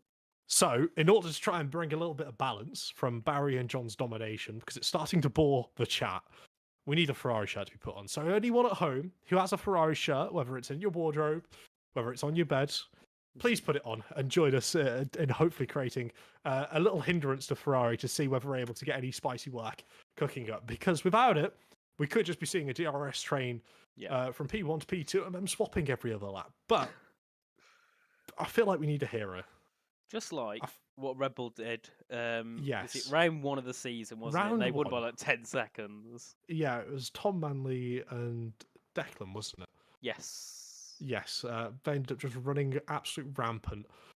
I feel like we could be in for a very similar thing now, unless we have a hero. So, if anyone's engineering your drivers, and you have an opportunity to say, go for it in turn 1, I'm not telling you to go for it in turn 1 and cause an accident. I'm telling you to get a position to take the lead of a race in turn 1. It might just be not braking for turn 1 or going around the outside and just using the outside of a track entirely. Get yourself a 10-second time penalty. Spice it up a little bit. Or do a Max Verstappen at turn 5 in 2021 when he absolutely just sent it from 4/10ths back. That could work. It did the job, didn't it? Exactly. Let's be honest. Winning the championship. So maybe Exactly. if anyone here does that, it we've will got- end the sorry. championship. We've got confirmation. FVRP one after turn 1. They're Oh. calling out for a Norris Monster branded bottle. Where are they starting again? They're calling for a bottle. Do they start P12 or something? Yes, mate, it's on. The full send is there. Mirko's at a bar with his jacket on. So Woo. there's a chance. We're trusting chat here. We're trusting you guys at home for a jinx because it's needed. They're ridiculous. They're just at this point OP. I don't think that Ferrari can be stopped in this race. Personally, I think as the championship goes on, they'll get competitors. But I think so far there's nothing that's going to stop them at this point. So I can't see anything. I mean, I think the only person that can is probably Enrico Pinta. And he nearly did Full it in send. Kota, didn't he, last season? Until Yes. he had a bit of damage. Yeah. There was a little bit of damage and a little bit of funny shenanigans between the race clutch, trying to be a little bit too clever and go for a 2-stop, and it ended up biting them back in the rear.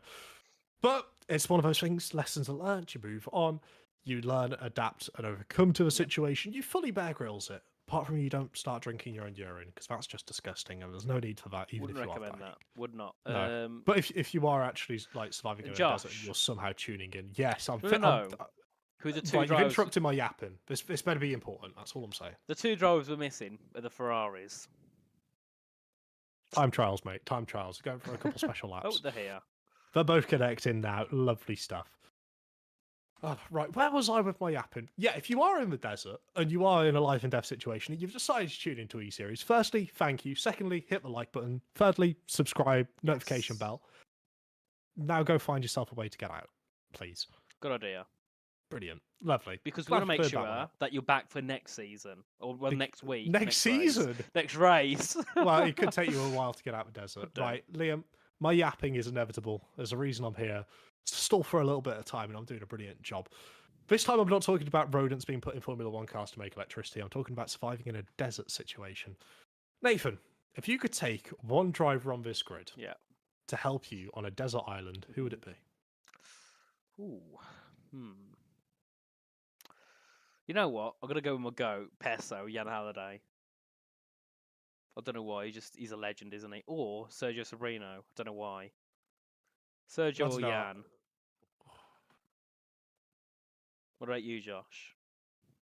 The most weird question in the world. Oh. Yeah, no, it is. I mean, considering you're not available, because I would clearly take you, because, you know. To be honest, I think I'd go for either Barry Mm-hmm. or Benzoni. One of Why? those two, I reckon. What would you want some Benzoni who's like 40 kilograms from 5'2"? Because he can get into the caves. That's my thought, right? If he's able to get in, find some like scorpions or something, it could be absolutely brilliant. Good point, I suppose. But Good scran. who got pole? It was Barry. How surprising! Yeah, surprise. Who saw that one coming? Clearly Ferrari, because they must have planned for this. They must have gone and thought, right, how we deploy the battery to get away on lap one. Barry was so good in quali. I mean, the fact John Evans is within a 10th is mad. That is even better. I mean, and then you got That's another 10th back to P3 with Pepinta, who I think yet again is going to be one of the drivers of the season. I think last season for me, I'll probably put Lenny as my driver of the season. I think he more than deserved it because he was good every time he raced. And also, Tom says, Josh, check your Discord DMs. Oh no, this is scary. Oh, you ghosted him at ADAC. Oh, what a shame. Who would want to go and meet Josh anyway? Oh, what? Then again, actually, I will thank you for that can of Red Bull because that was very nice, that winter edition. You're welcome. I'm actually going to buy one when it comes out. Is it out in the shops yet? It is out in the Well, I'm shops going to buy in one the later UK, then. yeah. Not later, tomorrow. Yeah. And I'll bring it to next E-Series stream, actually. I'm trying to find this DM. Right, guys, we have 20 seconds to go, though, until we head into the session, so we can stop yapping about absolute nonsense and get on with what could be a very, Right. very interesting race. Timon, I've saw the DM. I've marked it and red so the notification pop back up. Be I'm quiet, Sure it would have Floor. What? Not you, I'm on about Floor, also known as T.S. Coulson, the guy that No, no leave- one leave- literally knows. Leave TS alone. Do you know who leave he is, TS alone. Josh? Because I don't. Yes, he's the one who always complains about me yapping. Yeah, but he ignoring secretly that, loves it. apart from that, you don't know who he is, do you, though? Yeah, he's the one who smacks you every single time you race together. We well, engineered him. We successfully engineered. Successfully? We tried. no, Not that very wasn't- well. That wasn't T.S., was it? No, it was. No, it wasn't. Yeah. No, it There it was. wasn't. There it was. C. TS, wasn't it? TS. No, it wasn't. TS, it was you, wasn't it? Yeah. No, it was Yeah. Richards. No, it was TS. Right, TS? Oh, here we go. Brilliant. Yeah. Can't believe you'd forget that, but that was absolutely brilliant. Honestly. Can't believe Josh, it. as much Can't as, believe as you. as much as I hate you right now, though, I'm going to say I'm going to give you the start for the first race of the season because it could be rather chaotic. Maybe not at turn 1, but at turn 5. Yes, and we all know turn 5. Destined place for some historical overtakes. Could it potentially be a historical place for us to get some overtakes here today. And also, we're going to leak the strategy here because I do it every time now. I'll put the racer rector on and look for the Oh, tyres. here we go. Here we go. And it annoys everyone because people tell me to stop it, but I won't ever. What? Barry on hard tyres? I don't blame him. I really don't. I think everyone's going hard. I mean, theoretically, you would assume so, right? Hard medium is surely the way. I mean, everyone's probably tuning into the stream now, changing it over at the moment. There we are. We've got mediums, medium, hard. And what do you know? What, Josh? One thing I've noticed this game is the loading time between going into this loading screen and then actually going into the race is so long now. It is brilliant. Like normally before in PSGL, we had the rule: don't talk to your co-com while you're in the screen. But we're fine to have a great conversation. Yep. We can keep talking about desert islands. Yeah, a full-on 10-minute convo before the race starts. But Josh, I'll actually shut up now and let you get on with it before it starts because I don't think we're that far away. Mate, it's fine. It's another 5 minutes. I can ask you what the weather was like. Good. It's a bit cold here. It's very cold. It's like 4 degrees, hence why I had a dressing gown on at the start of the stream. Sorry, what? Yeah, I had a dressing gown on before. Go back, rewind it, snip it, put it in PSGL general chat, please. Chat, help us out there. Join the Discord. Follow us on the social platforms, of course.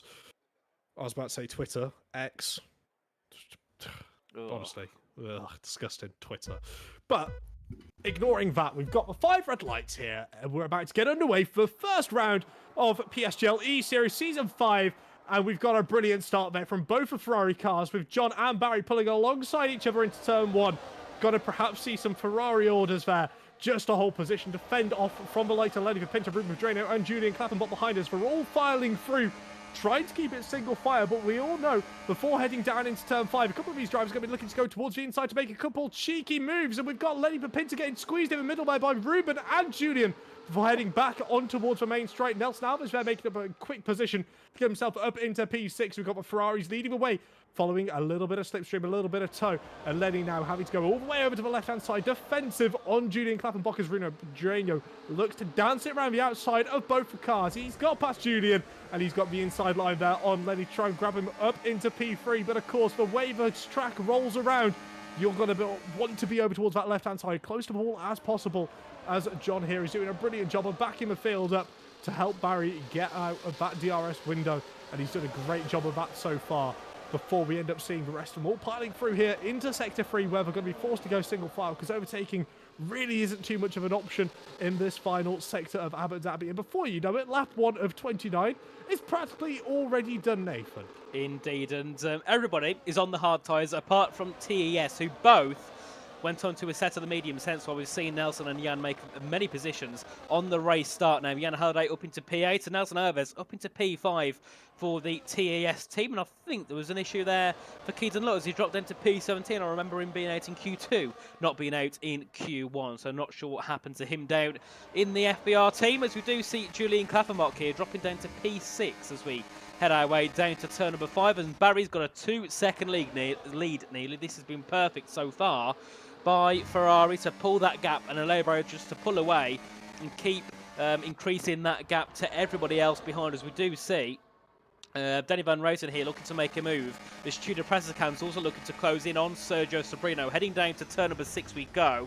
Danny on the outside here. Everyone's slowing down so much in towards this section. People are hitting the back of each other, heading through into the braking zones. We do see further behind as well, Julian Clappenbach here under pressure from Reese Linton as we head our way through to turn number 9. And further ahead as well, Pinto closing in on the back as Jan Halliday goes for a brilliant move through into P7 ahead of Reese Linton. But it's what he needs to do.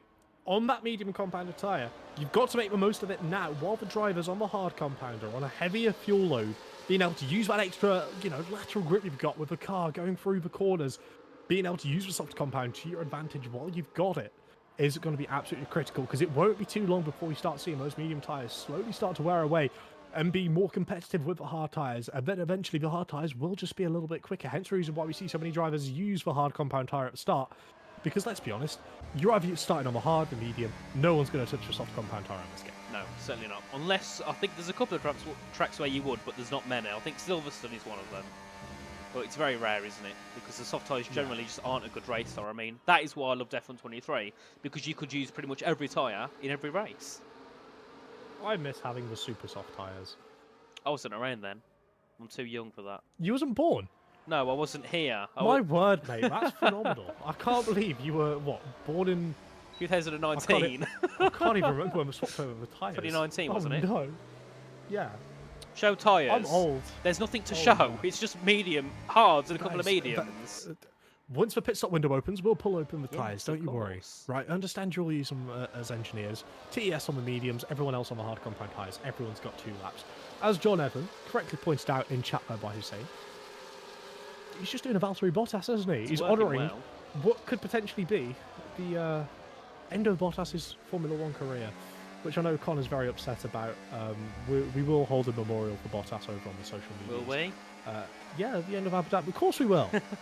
Valtteri Bottas, man. A Legend of the game, legend of the yes. sport. He left the game before the game left him. So- I don't blame him.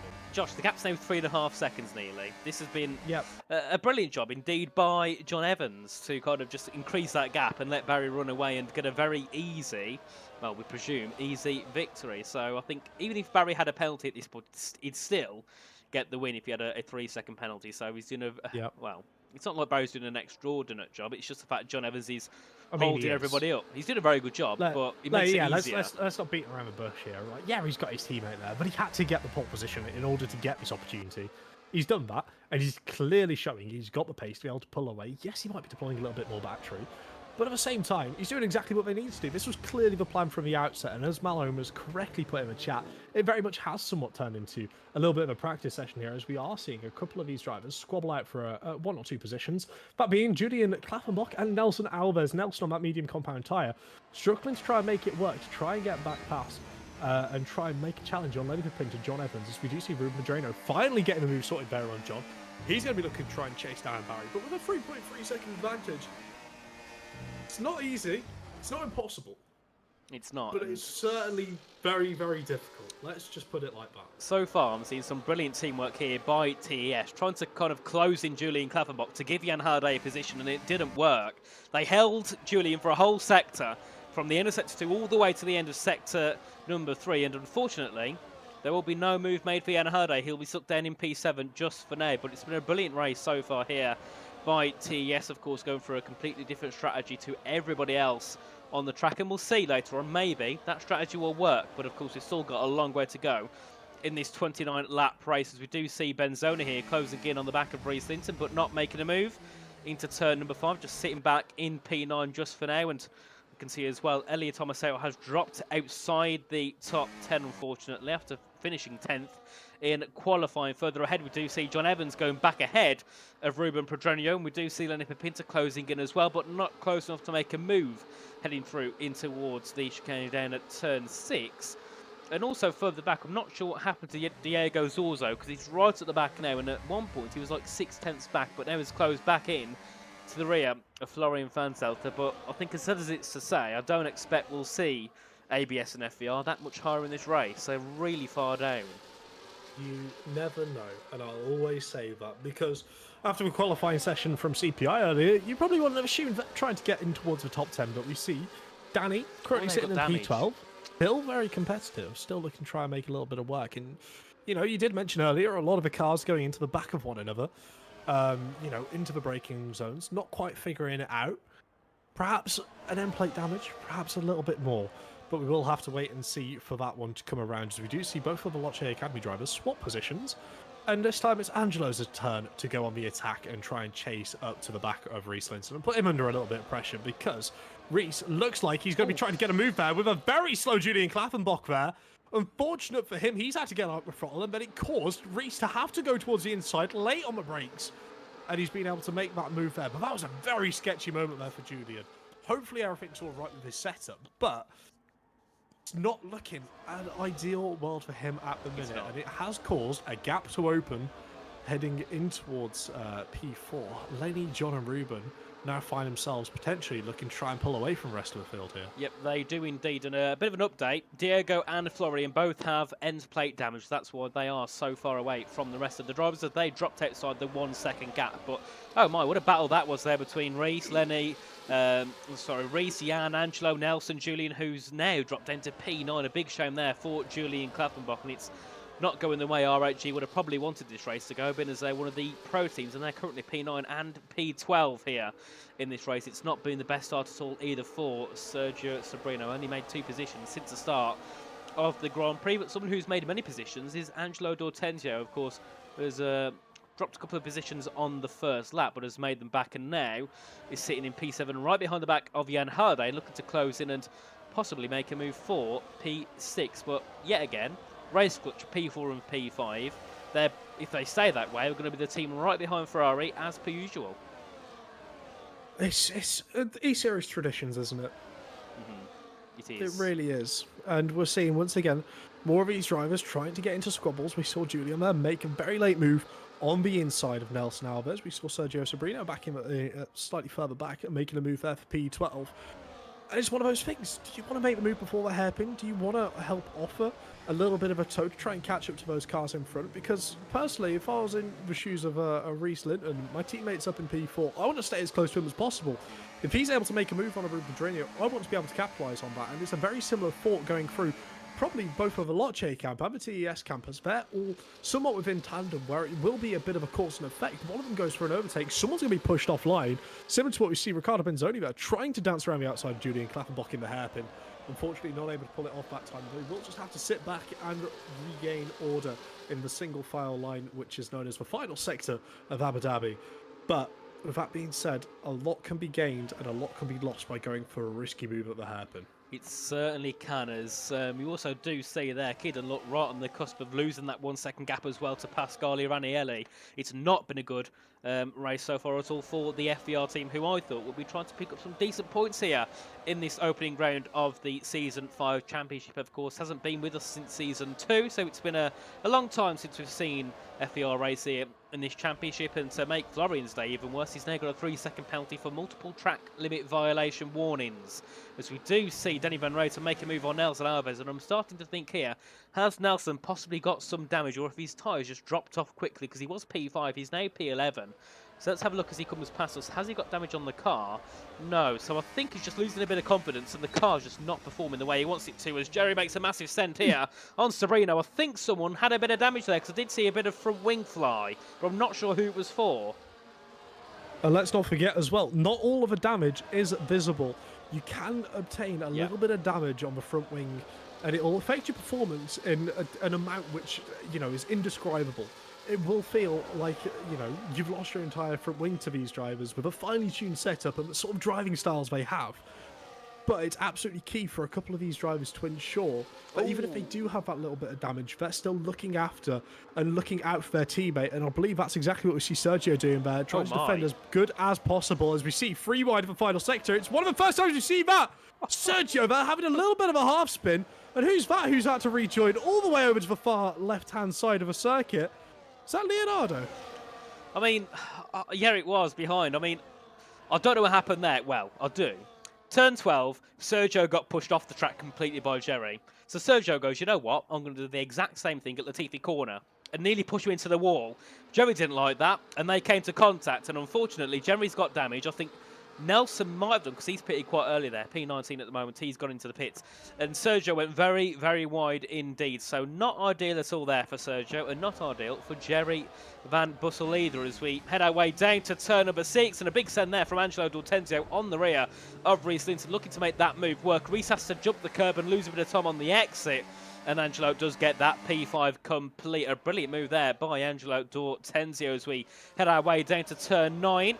As we see Julian Klappenbach here closing in on the back of Jan Halliday, who's doing a good job at the moment to keep up on those medium tyres, but they are definitely going to be dying off very quickly at this point as we head our way around towards turn 12. And Linton there for a second thought about a move on Angelo, but chose to back out as we headed our way through. And now we do see Julian looking to make a move around the outside at turn 14 here on Jan Halliday, but can't quite make it work as we head our way through to begin lap 10 of 29, and Barry Burman has got a 4.7 second lead.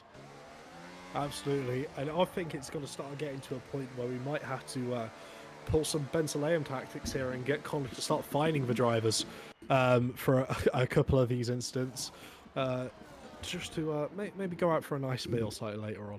But With that being said, drivers, they're still willing to give it their all. We've had both the TESs now pit off of their medium tyres, and Jerry Van Bussel pit, presumably to fix his damage, over to a set of mediums. So he's got a very long race ahead of him, and definitely another stop later in the pipework. But with everything going on so far, you've got to say, John, again, is doing a fantastic job from Ferrari. Keeping all of that P2, trading it with P3, doing a very good job. Meanwhile, we've got more drivers slightly further back than John, who are looking to try and get their elbows out. Maybe a little too much this early on in the race. I mean, Angelo has shown us he's not scared to make a move, and neither is Reese, as he's looking to try and go around the outside into turn 9 here. Brilliant teamwork there by Race Clutch to slow Angelo down on the apex, to allow Reese to try and go around the outside. He's going to have the inside now into turn 11 and 12. Can Reese get the move done? He can, and goes up into P5, and Angelo there being sent by Julian Klaffenbach, heading through to turn 12, and Angelo defends that position quite nicely, heading through out of the braking zone and back on the power through turn 14 and into the penultimate couple of corners. And we begin lap 11 of 29, and Barry Burman now has a 4.8 second lead here in this Grand Prix. It's been brilliant so far by Barry Burman, and it could be an easy, maybe even 10-second win here by Barry, depending what happens on the next stint. As we see further back as well there, Riccardo Benzoni now looking to close in and make a move possibly on Julian Klaffenbach as we head our way through down to turn number 5 once again here on lap 11.29. And further back, Gio Press again has completely lost the train for the top, well, second down to 9th. Yeah, Benzoni had a bit of a switcher on the apex there, so he's lost touch of Julian slightly. But Julian is all over the back of Angelo. Surely he's going to be looking for a move sooner rather than later. He's looking towards the inside. He decides to go towards the outside. He's so late on the brakes. Tries to get the car slowed down. He's just about got it. Reese is not going to give him as much room as he would have hoped for. Reese ends up taking the wider line, going off the circuit to hold on to that position.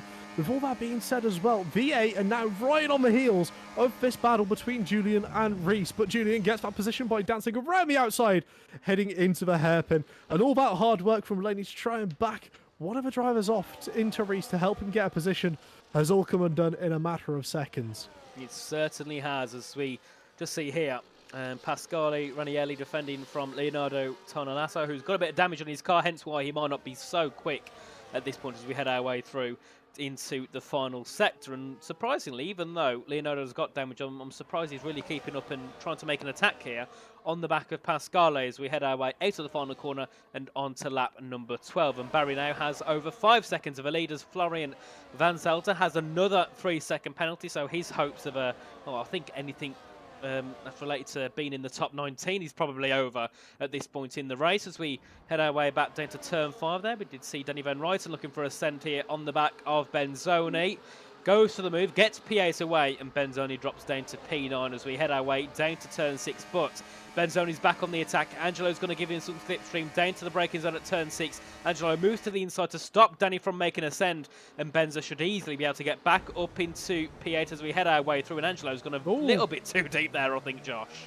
No, that was a little love tap there on the back there from Danny. Angelo was trying to hold Danny up to help Benzoni go around the outside, and he's ended up losing the position to his teammate. But of course, all the points are shared between the teammates, so now it's just going to be critical for Angelo to get back into the mojo, not let that little tap distract him too much, and understand that he's got to work here with Benzoni in order to chase down Reese, rather than looking in the mirrors and feeling the pressure from Danny behind. But Danny's doing a fantastic job of just being at the right place at the right time to be able to try and go for a couple of these moves, to try and be a little bit cheeky, as Zach Miles once again asking us to show the tyres.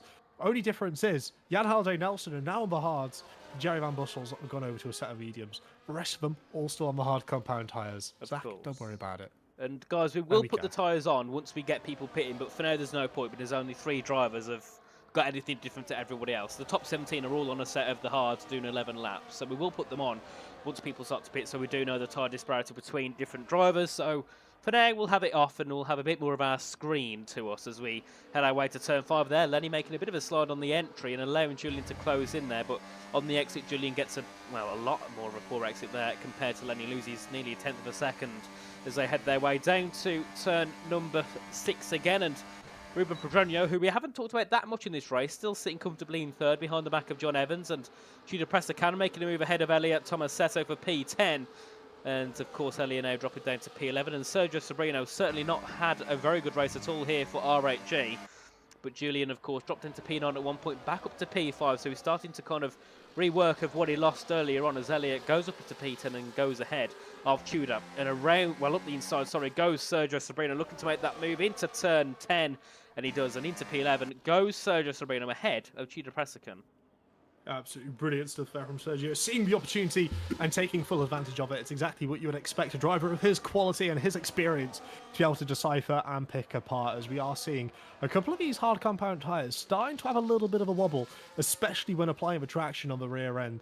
So perhaps it won't be too far away from these drivers. Perhaps maybe slowly starting to take it a little bit more out of their throttle, coming out of the corners in the high traction zones, and maybe trying to look after them just a little bit more in order to somewhat try and get those mediums towards a latter stage of a race where they will be more beneficial, where they will be able to use the fact they've gone so late on the first stint to their benefit. We see it time and time again. Look to PCF1 for a great example. The drivers who quite often stretch their first stint, in the second stint, they're just absolutely untouchable. With that being said, a driver who's certainly not untouchable at the minute is John Evans. He's looking to get swallowed up here by both Ruben Pedreño and Lenny Pepinta. Brilliant from Lenny. Gave the car stopped just about on the apex, blocking off a circuit. Ruben now with still a little bit more work to do, having to deploy the battery. DRS wide open. Lenny looking to try and hog the inside line before approaching up towards the hairpin. John's now got a massive task to try and dance it around the outside. He thinks better of it. He understands the risk and understands he does not want any part of that. His teammates are leading the way, sailing up at the front. All John really has to do is keep touch with Lenny towards the latter stages of this race, and he could be on for a chance here to secure a Ferrari 1-2, and of course, the first ever Grand Slam in PSGL E-Series history. Of course, Barry, tops Q1, tops Q2, tops Q3, and now he's leading the race, so it would be the first ever Grand Slam here in PSGL E-Series, which I'm sure Barry will be very grateful from his teammate if he can achieve to do so. But currently, Lenny Pepinta now sits in second place ahead of John Evans in third, and I do see a lot of chat about putting the tyres on, but I have made it very clear the reason why they're not on yet. So the more people ask, the more I'm most likely not going to put them on when people pit. Yeah, Exit correctly saying everyone has a hard on. You're not wrong. Wow. Well, I mean, you technically are. Jerry and Diego both have a medium, but everyone else rocking that hard compound tyre, the good Pirelli rubber that we all love so much. The tyres which will last forever and a day. And yeah, they last a long time, don't they, on this game? They last too long, in my opinion. This could be 4 wide, Josh, heading down to turn 6. Oh, no. And a little bit of Ruben contact takes as well. second. Little contact there from between Lenny and John, which could potentially give Ruben an opportunity here. But again, being forced on this right hand over towards the outside, deploying the battery in order to get that move sorted. Now Julian's having a look here. Nathan, this has a sense of going all messy all of a sudden. It certainly could. Julian's up the inside here of Pedreño. Is going to have the inside on Lenny, but backs off as they head their way out of turn 10, and now Reese Linton's looking to get involved and go around the outside into turn 12. Julian also looking to go around the outside of Lenny, have the inside into turn 13 and 14, but can't quite get just alongside to make a move, or at least try and make a move. So Julian now up into P4 and now leading ahead of Ruben Pedreño, and Reese Linton also looking to try and get some moves done as we head our way to the final corner to begin lap 16 of 29, and Barry Burman now has a 6.2 second lead over John Evans, with Lenny Pepinta third, Julian Klaffenbach in P4 for R8G. And then Ruben Pedreño for TF10 rounds out the top 5, and Elliot Tomasetto in P11 means that at the moment I think TF10 will be third or fourth in the standings. So it's not looking too bad here for TF10 at the moment, as we do have a send possibly there from Reese Linton, but backed off as we went into turn 5. And it's winding up once again. In case you thought the action would ever stop here, you're absolutely wrong. The F124 game is known for a lot of things, but one of them, and one of my favourite, is the constant battling you get because of how strong the DRS, battery and slipstream is. And once again, we're seeing that on perfect display as Pinto now dances around the outside of John Evans. Brilliant move there from him, but he's going to have to be careful because he will be vulnerable heading in towards the hairpin. Of course, not just from John Evans, but from Julian and Ruben in the background as well. All of them will get a bunch of overspeed. Once again, more scrapping. The drivers are doing a phenomenal job keeping it so clean here. Please don't make me regret saying that as I've said it, as we see Julian here on the inside of Ruben. Ruben's looking to try and get that move sorted around the outside of John. Very brave stuff there, but he's just had to yield that position here once again. But again, this battling is taking absolutely no precedence compared to what Barry Burman has done out front at the moment. 6.8 seconds is now the lead. A lot of things will happen in this race, but Barry Burman, clearly showing he needs a nerf. He needs to have his wheel removed from his wheelbase or something because he has been absolutely ridiculous so far. Of course, and well, everyone's moaning in the chat. People are starting to pit, so I'll put the tyres on now to make you all happy as we head our way back down to turn 5. Barry's got a 6.8 second lead ahead of Lenny. John's still behind him as it has been for I think the past 2 laps here. John hasn't quite been in that second spot as we head our way down to turn 6. Sergio Sobrino and Pasquale Ranieri make their first pit stops of the Grand Prix, and hopefully their only pit stop of the Grand Prix as John looks to make a ascent here ahead of Lenny, or at least to try and get near enough ahead. Oh, as Lenny goes a little bit wide, has a massive slide. That's going to cause a bit of a Constantina effect down to the exit at turn 7 and 8, down towards turn 9 we go once again, and now we've got Lenny Papinta dropping positions possibly here to Ruben Pedreño as we head our way into turn 9. No, he can't, and Julian Klaffenbach up into P2. And let's talk about something. The top 10 haven't pitted. Julian was then in P9. He's now up into P2.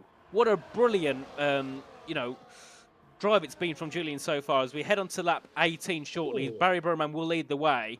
And then we see further back, Angelo D'Ortenzio gets a penalty. Tudor Pressacan's trying to argue with him there for P8. And a bit of brilliant battle here between Tudor and Angelo these last couple of laps. And we can see as well Elia and Danny getting involved as we head our way. Oh my God, look at all these people entering the pits. It's almost as if everyone's figured out the they're meta hitting strategy. each other into the pits. Oh my, dear me. Tudor hit Danny. Everyone's realised the meta strategy. You can as well with the SRC strategy and setup guides. Of course, you can get perfect strategies optimised for the setups where you can learn to pin at the perfect time, so you don't have to sit and scroll through hours of PSGL footage to find it.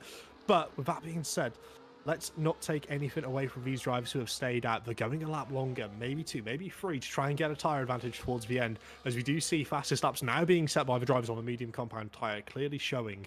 Believe it or not, guys, I know it's absolutely mind-boggling that the medium tyre is the quicker tyre. I know. Nathan, you might want to have a breather for that one. Really? It's revolutionary. It is. I did not know that at all. You do now. You're absolutely welcome for it. Josh, R8G have a lot of work to do because Nelson Alves is leading by 10.4 seconds. Maybe TES have played this right because everyone was backing each other up and going slow. Look at the gap. He's actually gone up since Sergio's been out the pits. I thought I was trying to cook sushi, but it turns out I might actually be cooking something good. Caviar. I don't know if it's good. I just know it's expensive. I mean, I said cooking sushi because it's raw, my friend. Oh. You just said something else which is raw. Yeah. It's okay. I'll show you culture when I return back to Birmingham. It's fine. But we are seeing drivers dive into the pits. Barry, Lenny, Ruben, Benzoni, Teletento, all in the pits. Talatento, we're going with it. Absolutely sticking with it. Because one thing which we cannot understate here is how strong those drivers are going to be with 1 lap fresher tyres. It doesn't sound like much, I know. Josh is playing it up. He's yapping as always. But it will give you a very, very strong advantage. As now we see the front runner come out. Barry Burman, 4.2 seconds towards Nelson and Jan. Now, I'm not saying we need a Mexican Minister of Defence because it'll be very difficult. But Nelson, he can play a pivotal role in this race. Yep, certainly. Never mind. Jan can play a pivotal role in this race if they do swap positions with DRS. Thank you for that one, TES. Josh, I'll remember that. Do you think that Jan is going to try and hold up Barry? I hope so. I hope so for this race. Ooh, what a change of complex that could be. TES could come away with a victory. Mind. Nelson's holding him up. It's fine. It's going to change every single lap, isn't it? As we do see John yes. looking to close in on Sergio. It's going to be Sergio's job to keep everyone behind as we head our way down to turn 9. John's got 1. He's going to look for 2 R8Gs into 1 corner. But he can't get any, well, at this point, he can't get any of them because Sergio's back up the inside. He's going to have the outside into turn 12. Clever by Julian to hold off John and allow Sergio to go around the outside. Brilliant teamwork here by R8G. We've seen it from Ferrari, TES. The teams are really working hard here to try and clinch these positions and keep many cars behind. But one thing that hasn't changed is Barry is still pulled away. He's pulled a second on Julian, so... Yep, so far. Oh, and both, Josh, both Veloce Academies got double sacked. No. Oh, no.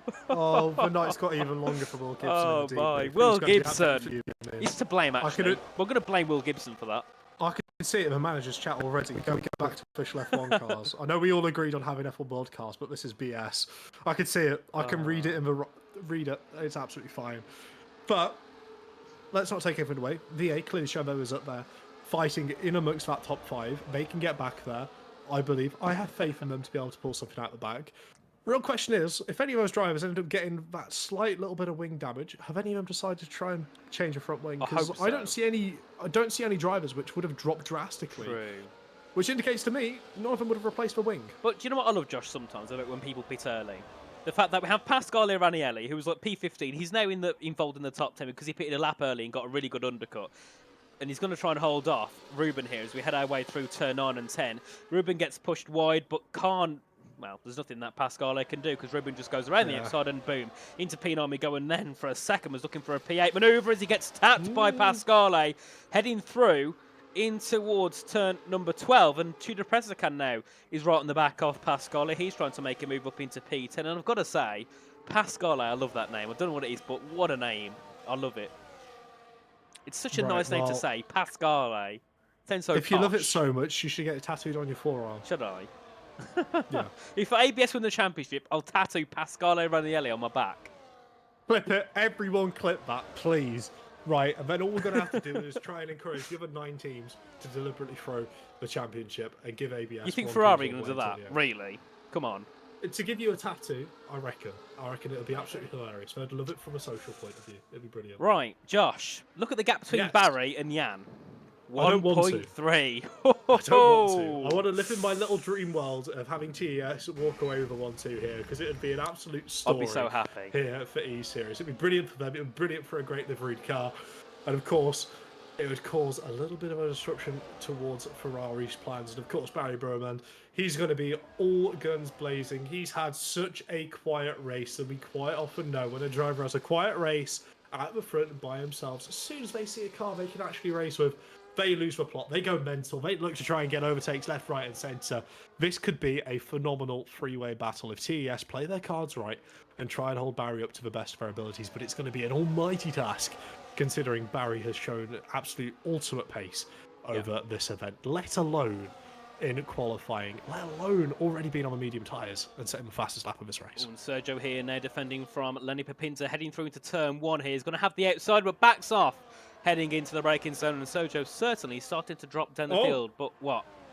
Here we go. Oh, Barry's already got Nelson. He's went to try and hold Barry up a little bit.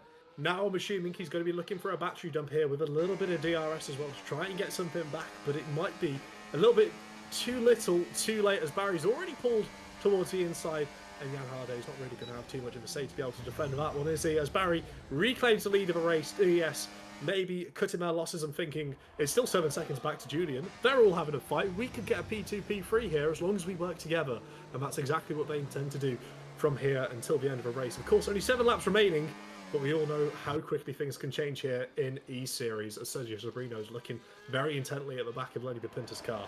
Of course, and I'm going to say it's been a brilliant job here by Tudor Presican, who's currently P10. They're looking to make a move for P9, who at one point was dead in P13, P14, and he's now got TRT into a top 10 position. So a brilliant job by Tudor to get TRT into some well-deserved points, of course. It's not been the best start for them at all, with Leonardo down in P14 and with a time penalty. So, of course, he'll drop back below Benzoni and probably below Elia Tomasetto for TF10 as we head our way through.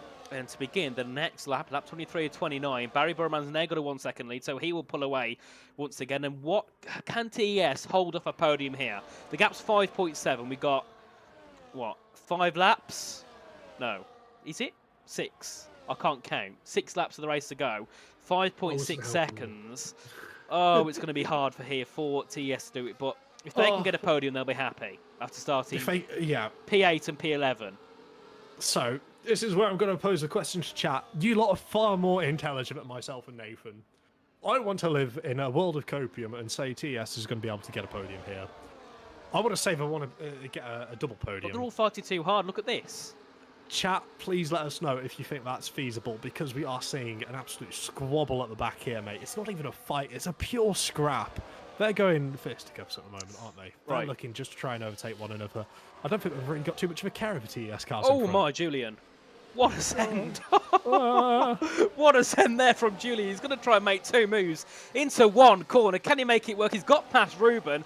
Can he get past Lenny? No, he can't. But that would have been a massive send. And Josh, news for you. The gap Starting lap 23, 5.5. The gap ends in lap 23, 5.4.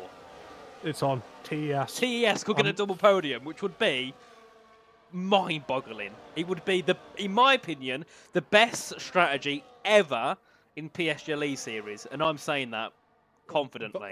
The only other thing I can think which could potentially compare is the time Dylan Moran started on intermediate tyres at Monaco in heavy rain. True. And The only other P2. thing which is marginally comparable. But this isn't just one driver making a correct decision. It's both drivers learning, understanding their role they have to play together as a team. And again, from where they started, this could be absolutely huge.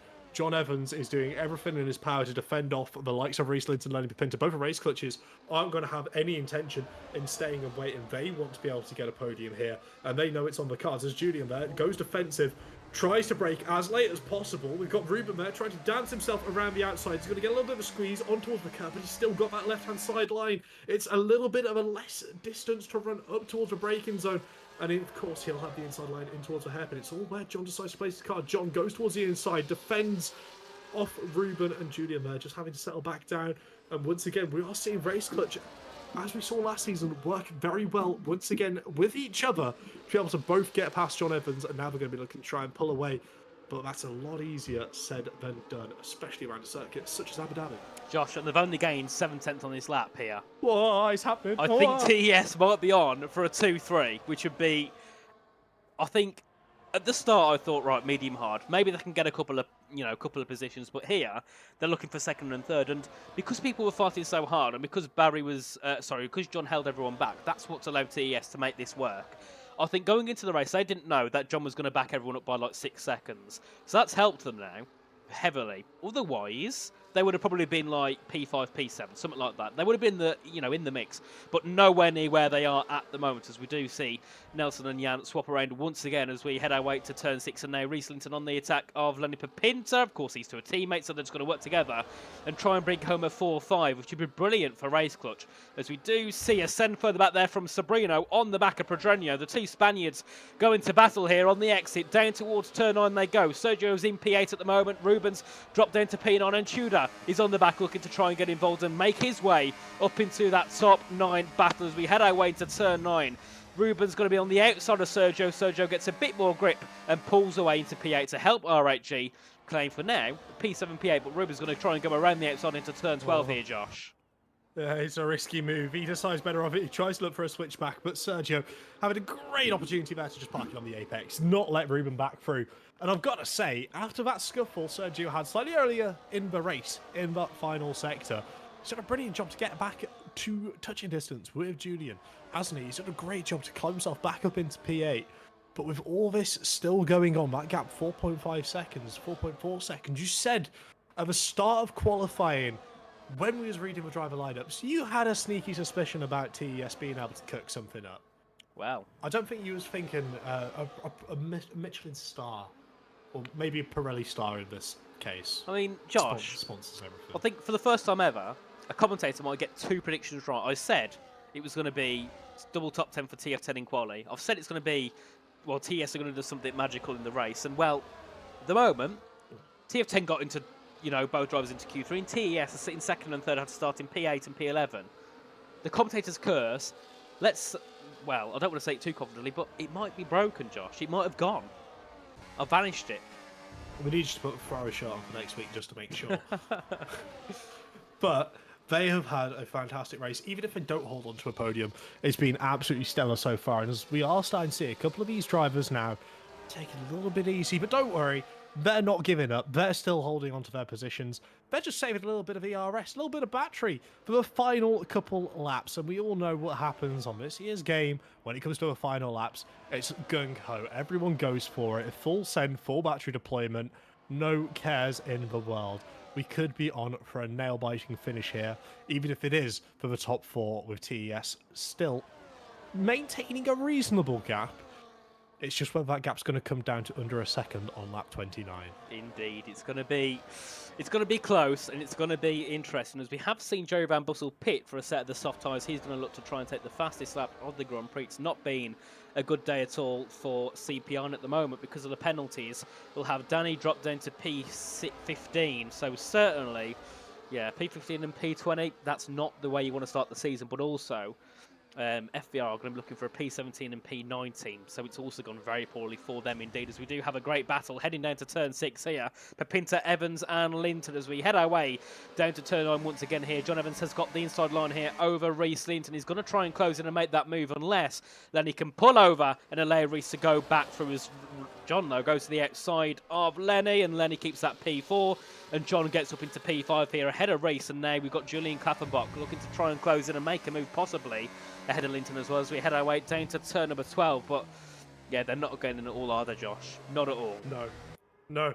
If anything, TS has gained a little bit on this lap, I believe. I'm not mistaken. They have. It was 4.1 at the start, so 4.4. Oh my word. I think it's finally happened. After last season, season 4, TS not getting the best results. Season 5, it was also poor. That was P8 in season 5, and I thought they had a decent season. Season 5? Oh, sorry, no. P8, no. They're going to be leading. They're going to be leading after this race. I'm at season 3. Oh my word. They could potentially be on for maybe a complete comeback. This could be absolutely fantastic. Championship contention. Oh my, what a send there from Tudor. Yeah, it's looking a little bit rough now. It's coming towards that final couple laps of race. This is where we're going to see a couple of these drivers start to pull out all the stops, try and pull out bold moves, and John Evans might just be one of them. He's in the DRS. He's lining up a move here on Lenny in towards the... Oh my, what a send. A little careful, because Julian Klappenbach also went for a little bit of a send there as well. As we can see, both drivers now being able to get out here and try and get the throttle down as soon as possible. We've got both the race clutches now put in an awkward position. They're diagonal to each other. They won't be able to benefit off of one another. But the one thing which John is going to be trying to hold on for here is the fact that Julian's going to keep it up the inside and keep pushing Reese Linton and keep forcing him to go for these alternate lines and making maybe a potential mistake heading into the final sector. But a brilliant job there from Lenny to break it onto the apex. But unfortunately, that's caused Reese to lose a position there to Julian in the final sector. And now he's looking vulnerable to Ruben Pedreño behind. This is all kicking off, heading on to the final lap of this race, Nathan. We've got one lap to go here, and TES have denied the odds of reality. They're P2 and P3 after starting P8 and P11, and I thought they'll get a couple of positions, but at the moment they're looking to try and take a double podium, as we do have lots of battling, though, for P4 and below. And Reese Linton, oh, and that's going to be race clutches. Reese Linton is round. You know, a team that we expected really to be fighting for a podium, or at least for a top position. He's going to be finishing P16 in this race. He came into contact, I think it was with either Sergio or Tudor, heading down to heading on the exit of turn 1, down to turn 2.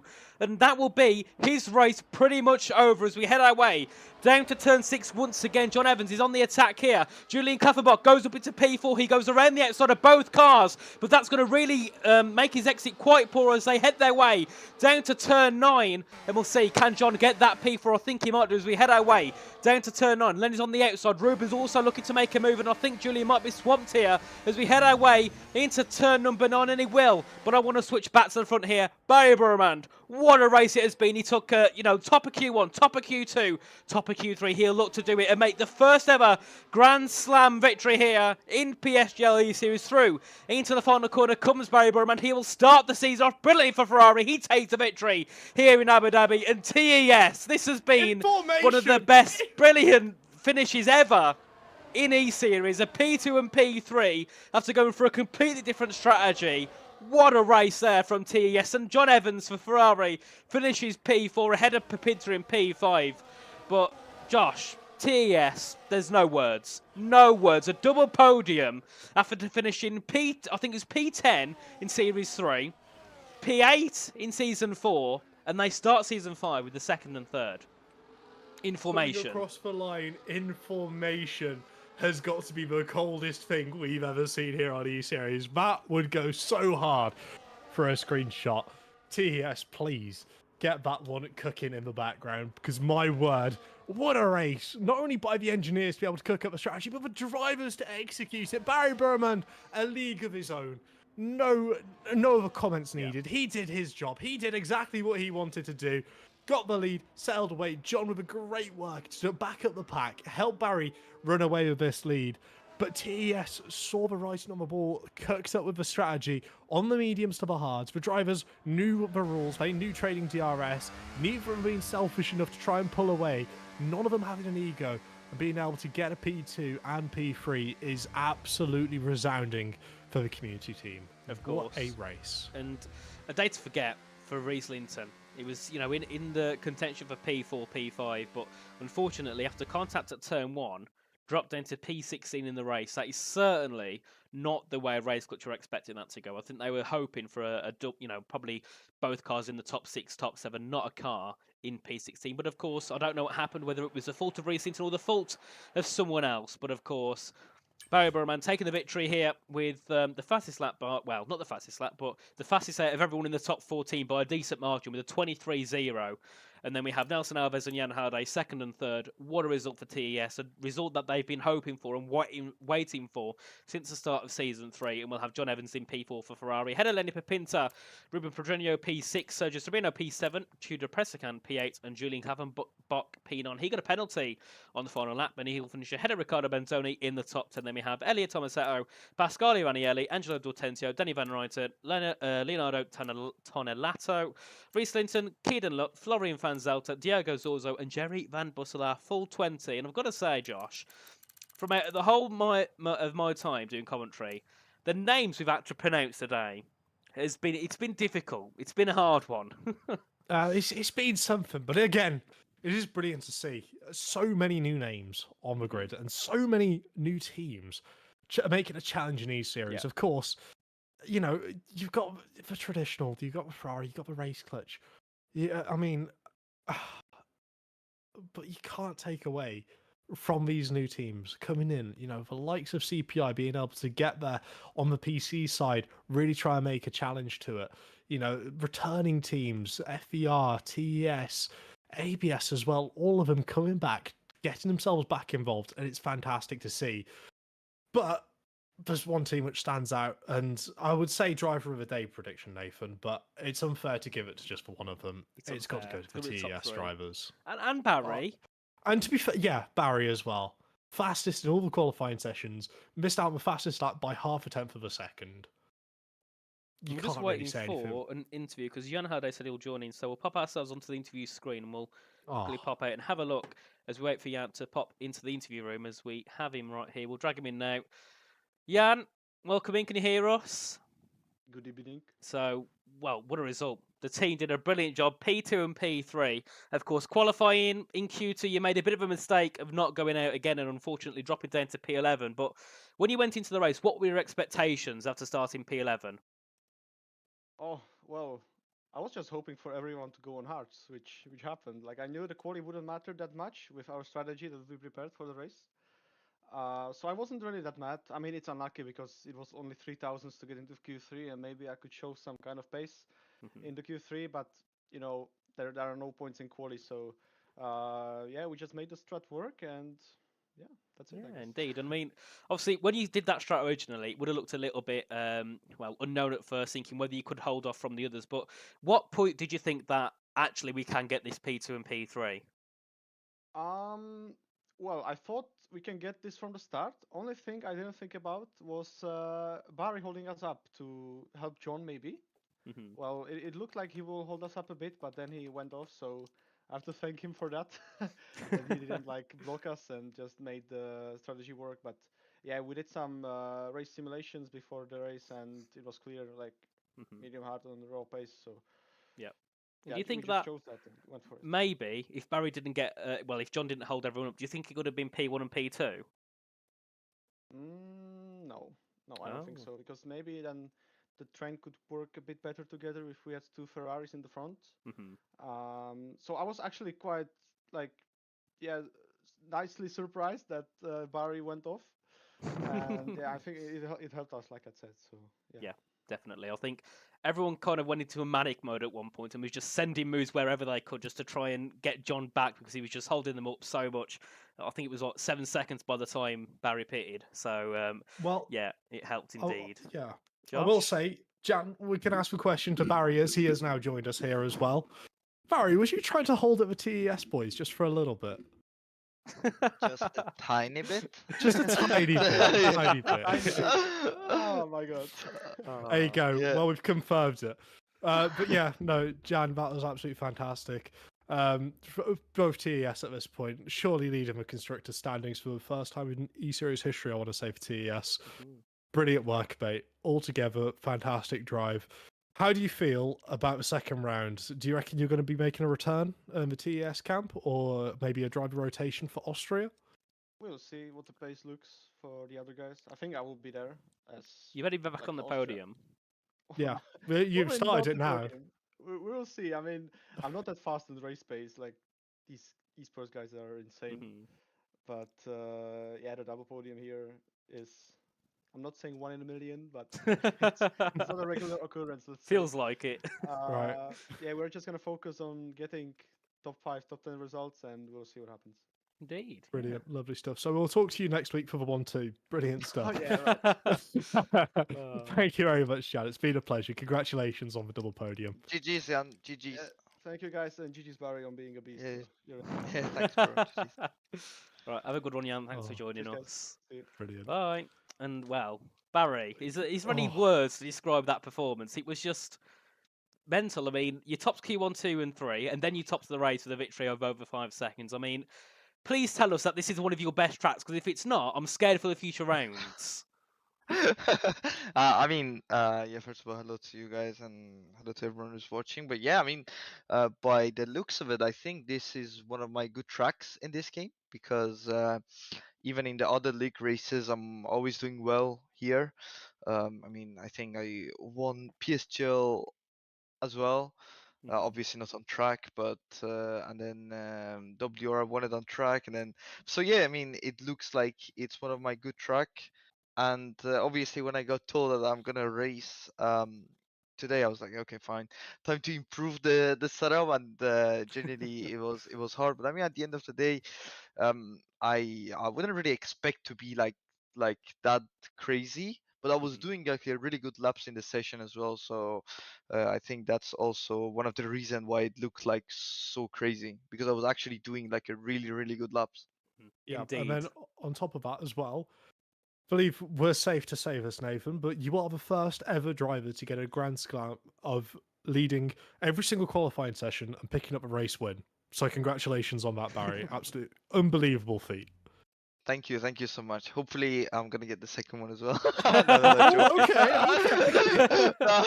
yeah, I don't want to be rude, but yeah, I didn't know that, but yeah, thank you so much.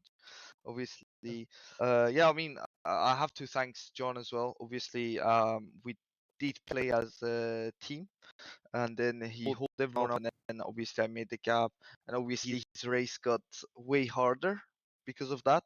And then I tried to help with the Jan situation, like I tried to a little bit slow them down, and obviously they told me to just go away. Maybe actually I'm looking back at it, maybe I could maybe hold them back a little bit from what John did.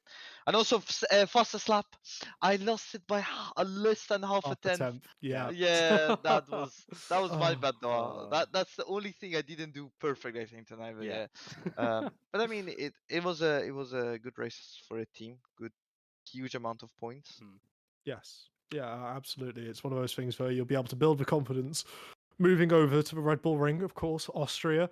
Do you know if you're going to be back in the team for that, or is it going to be a driver rotation? And how does the camp feel about, of course, season 5 of E-Series? You guys, once again, returning champions. Feel like it might be a bit too early to already lay a claim to the title, but from what we saw in qualifying in the race, I feel like it would be a little bit foolish to already say that you might not be in, that perfect opportunity to really try and recapture the title, because it looks very much on the cards from what you've shown today.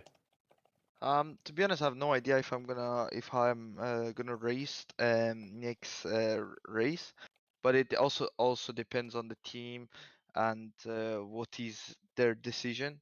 Obviously, if they make a decision that I have to race, I will just race and hopefully a good result.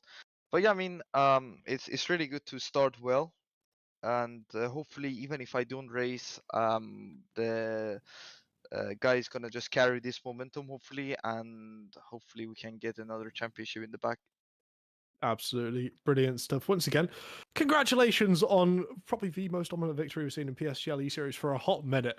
Barry Burmand, ladies and gentlemen, Ferrari Esports driver. Fantastic stuff, Barry. Congratulations on the win, and hopefully you can enjoy the rest of your evening. Thank you so much, guys. Have a good Right, one. goodbye. Bye-bye. Thank you, Bye-bye. mate. Thank you. Oh, He's lovely, isn't he? he He is. really What a is. guy. What a guy. One He's of the favourite wonderful. drivers to have in the interview Yes. box, indeed. But we head to the end of what's been a really, really good first round here in E Series. We've had a Barry Burman dominant victory. We've had TES second and third.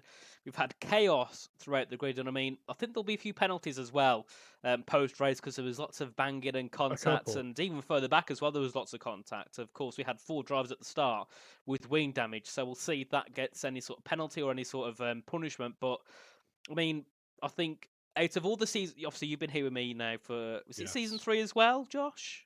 I did part of season 2. Thank you.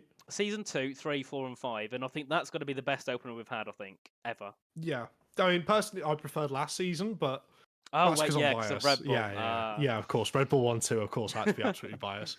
But from an entertainment standpoint, TES cooking up that was absolutely brilliant. Of course, thank you, every single one of you in chat as well, for joining us and celebrating U Series coming back for season 5. It's brilliant to see so many of you guys getting behind your communities, getting behind your teammates.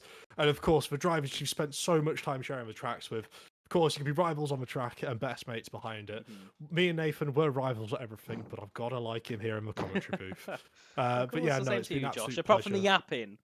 Yeah, well, you're gonna have to get used to it. Sorry.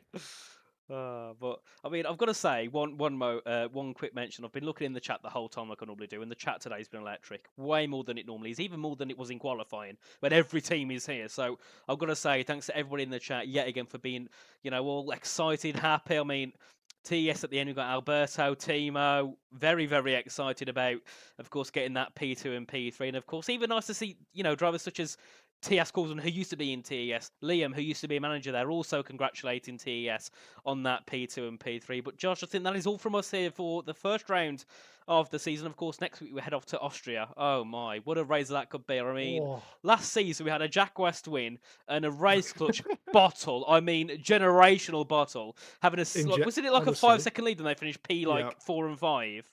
Honestly, inject this Red Bull ring race into my veins. It's going to be so good. I cannot stress it. So make sure you're here, same time, same place, Twitch, YouTube. Be there. We're covering everything. We'll be there live from 7.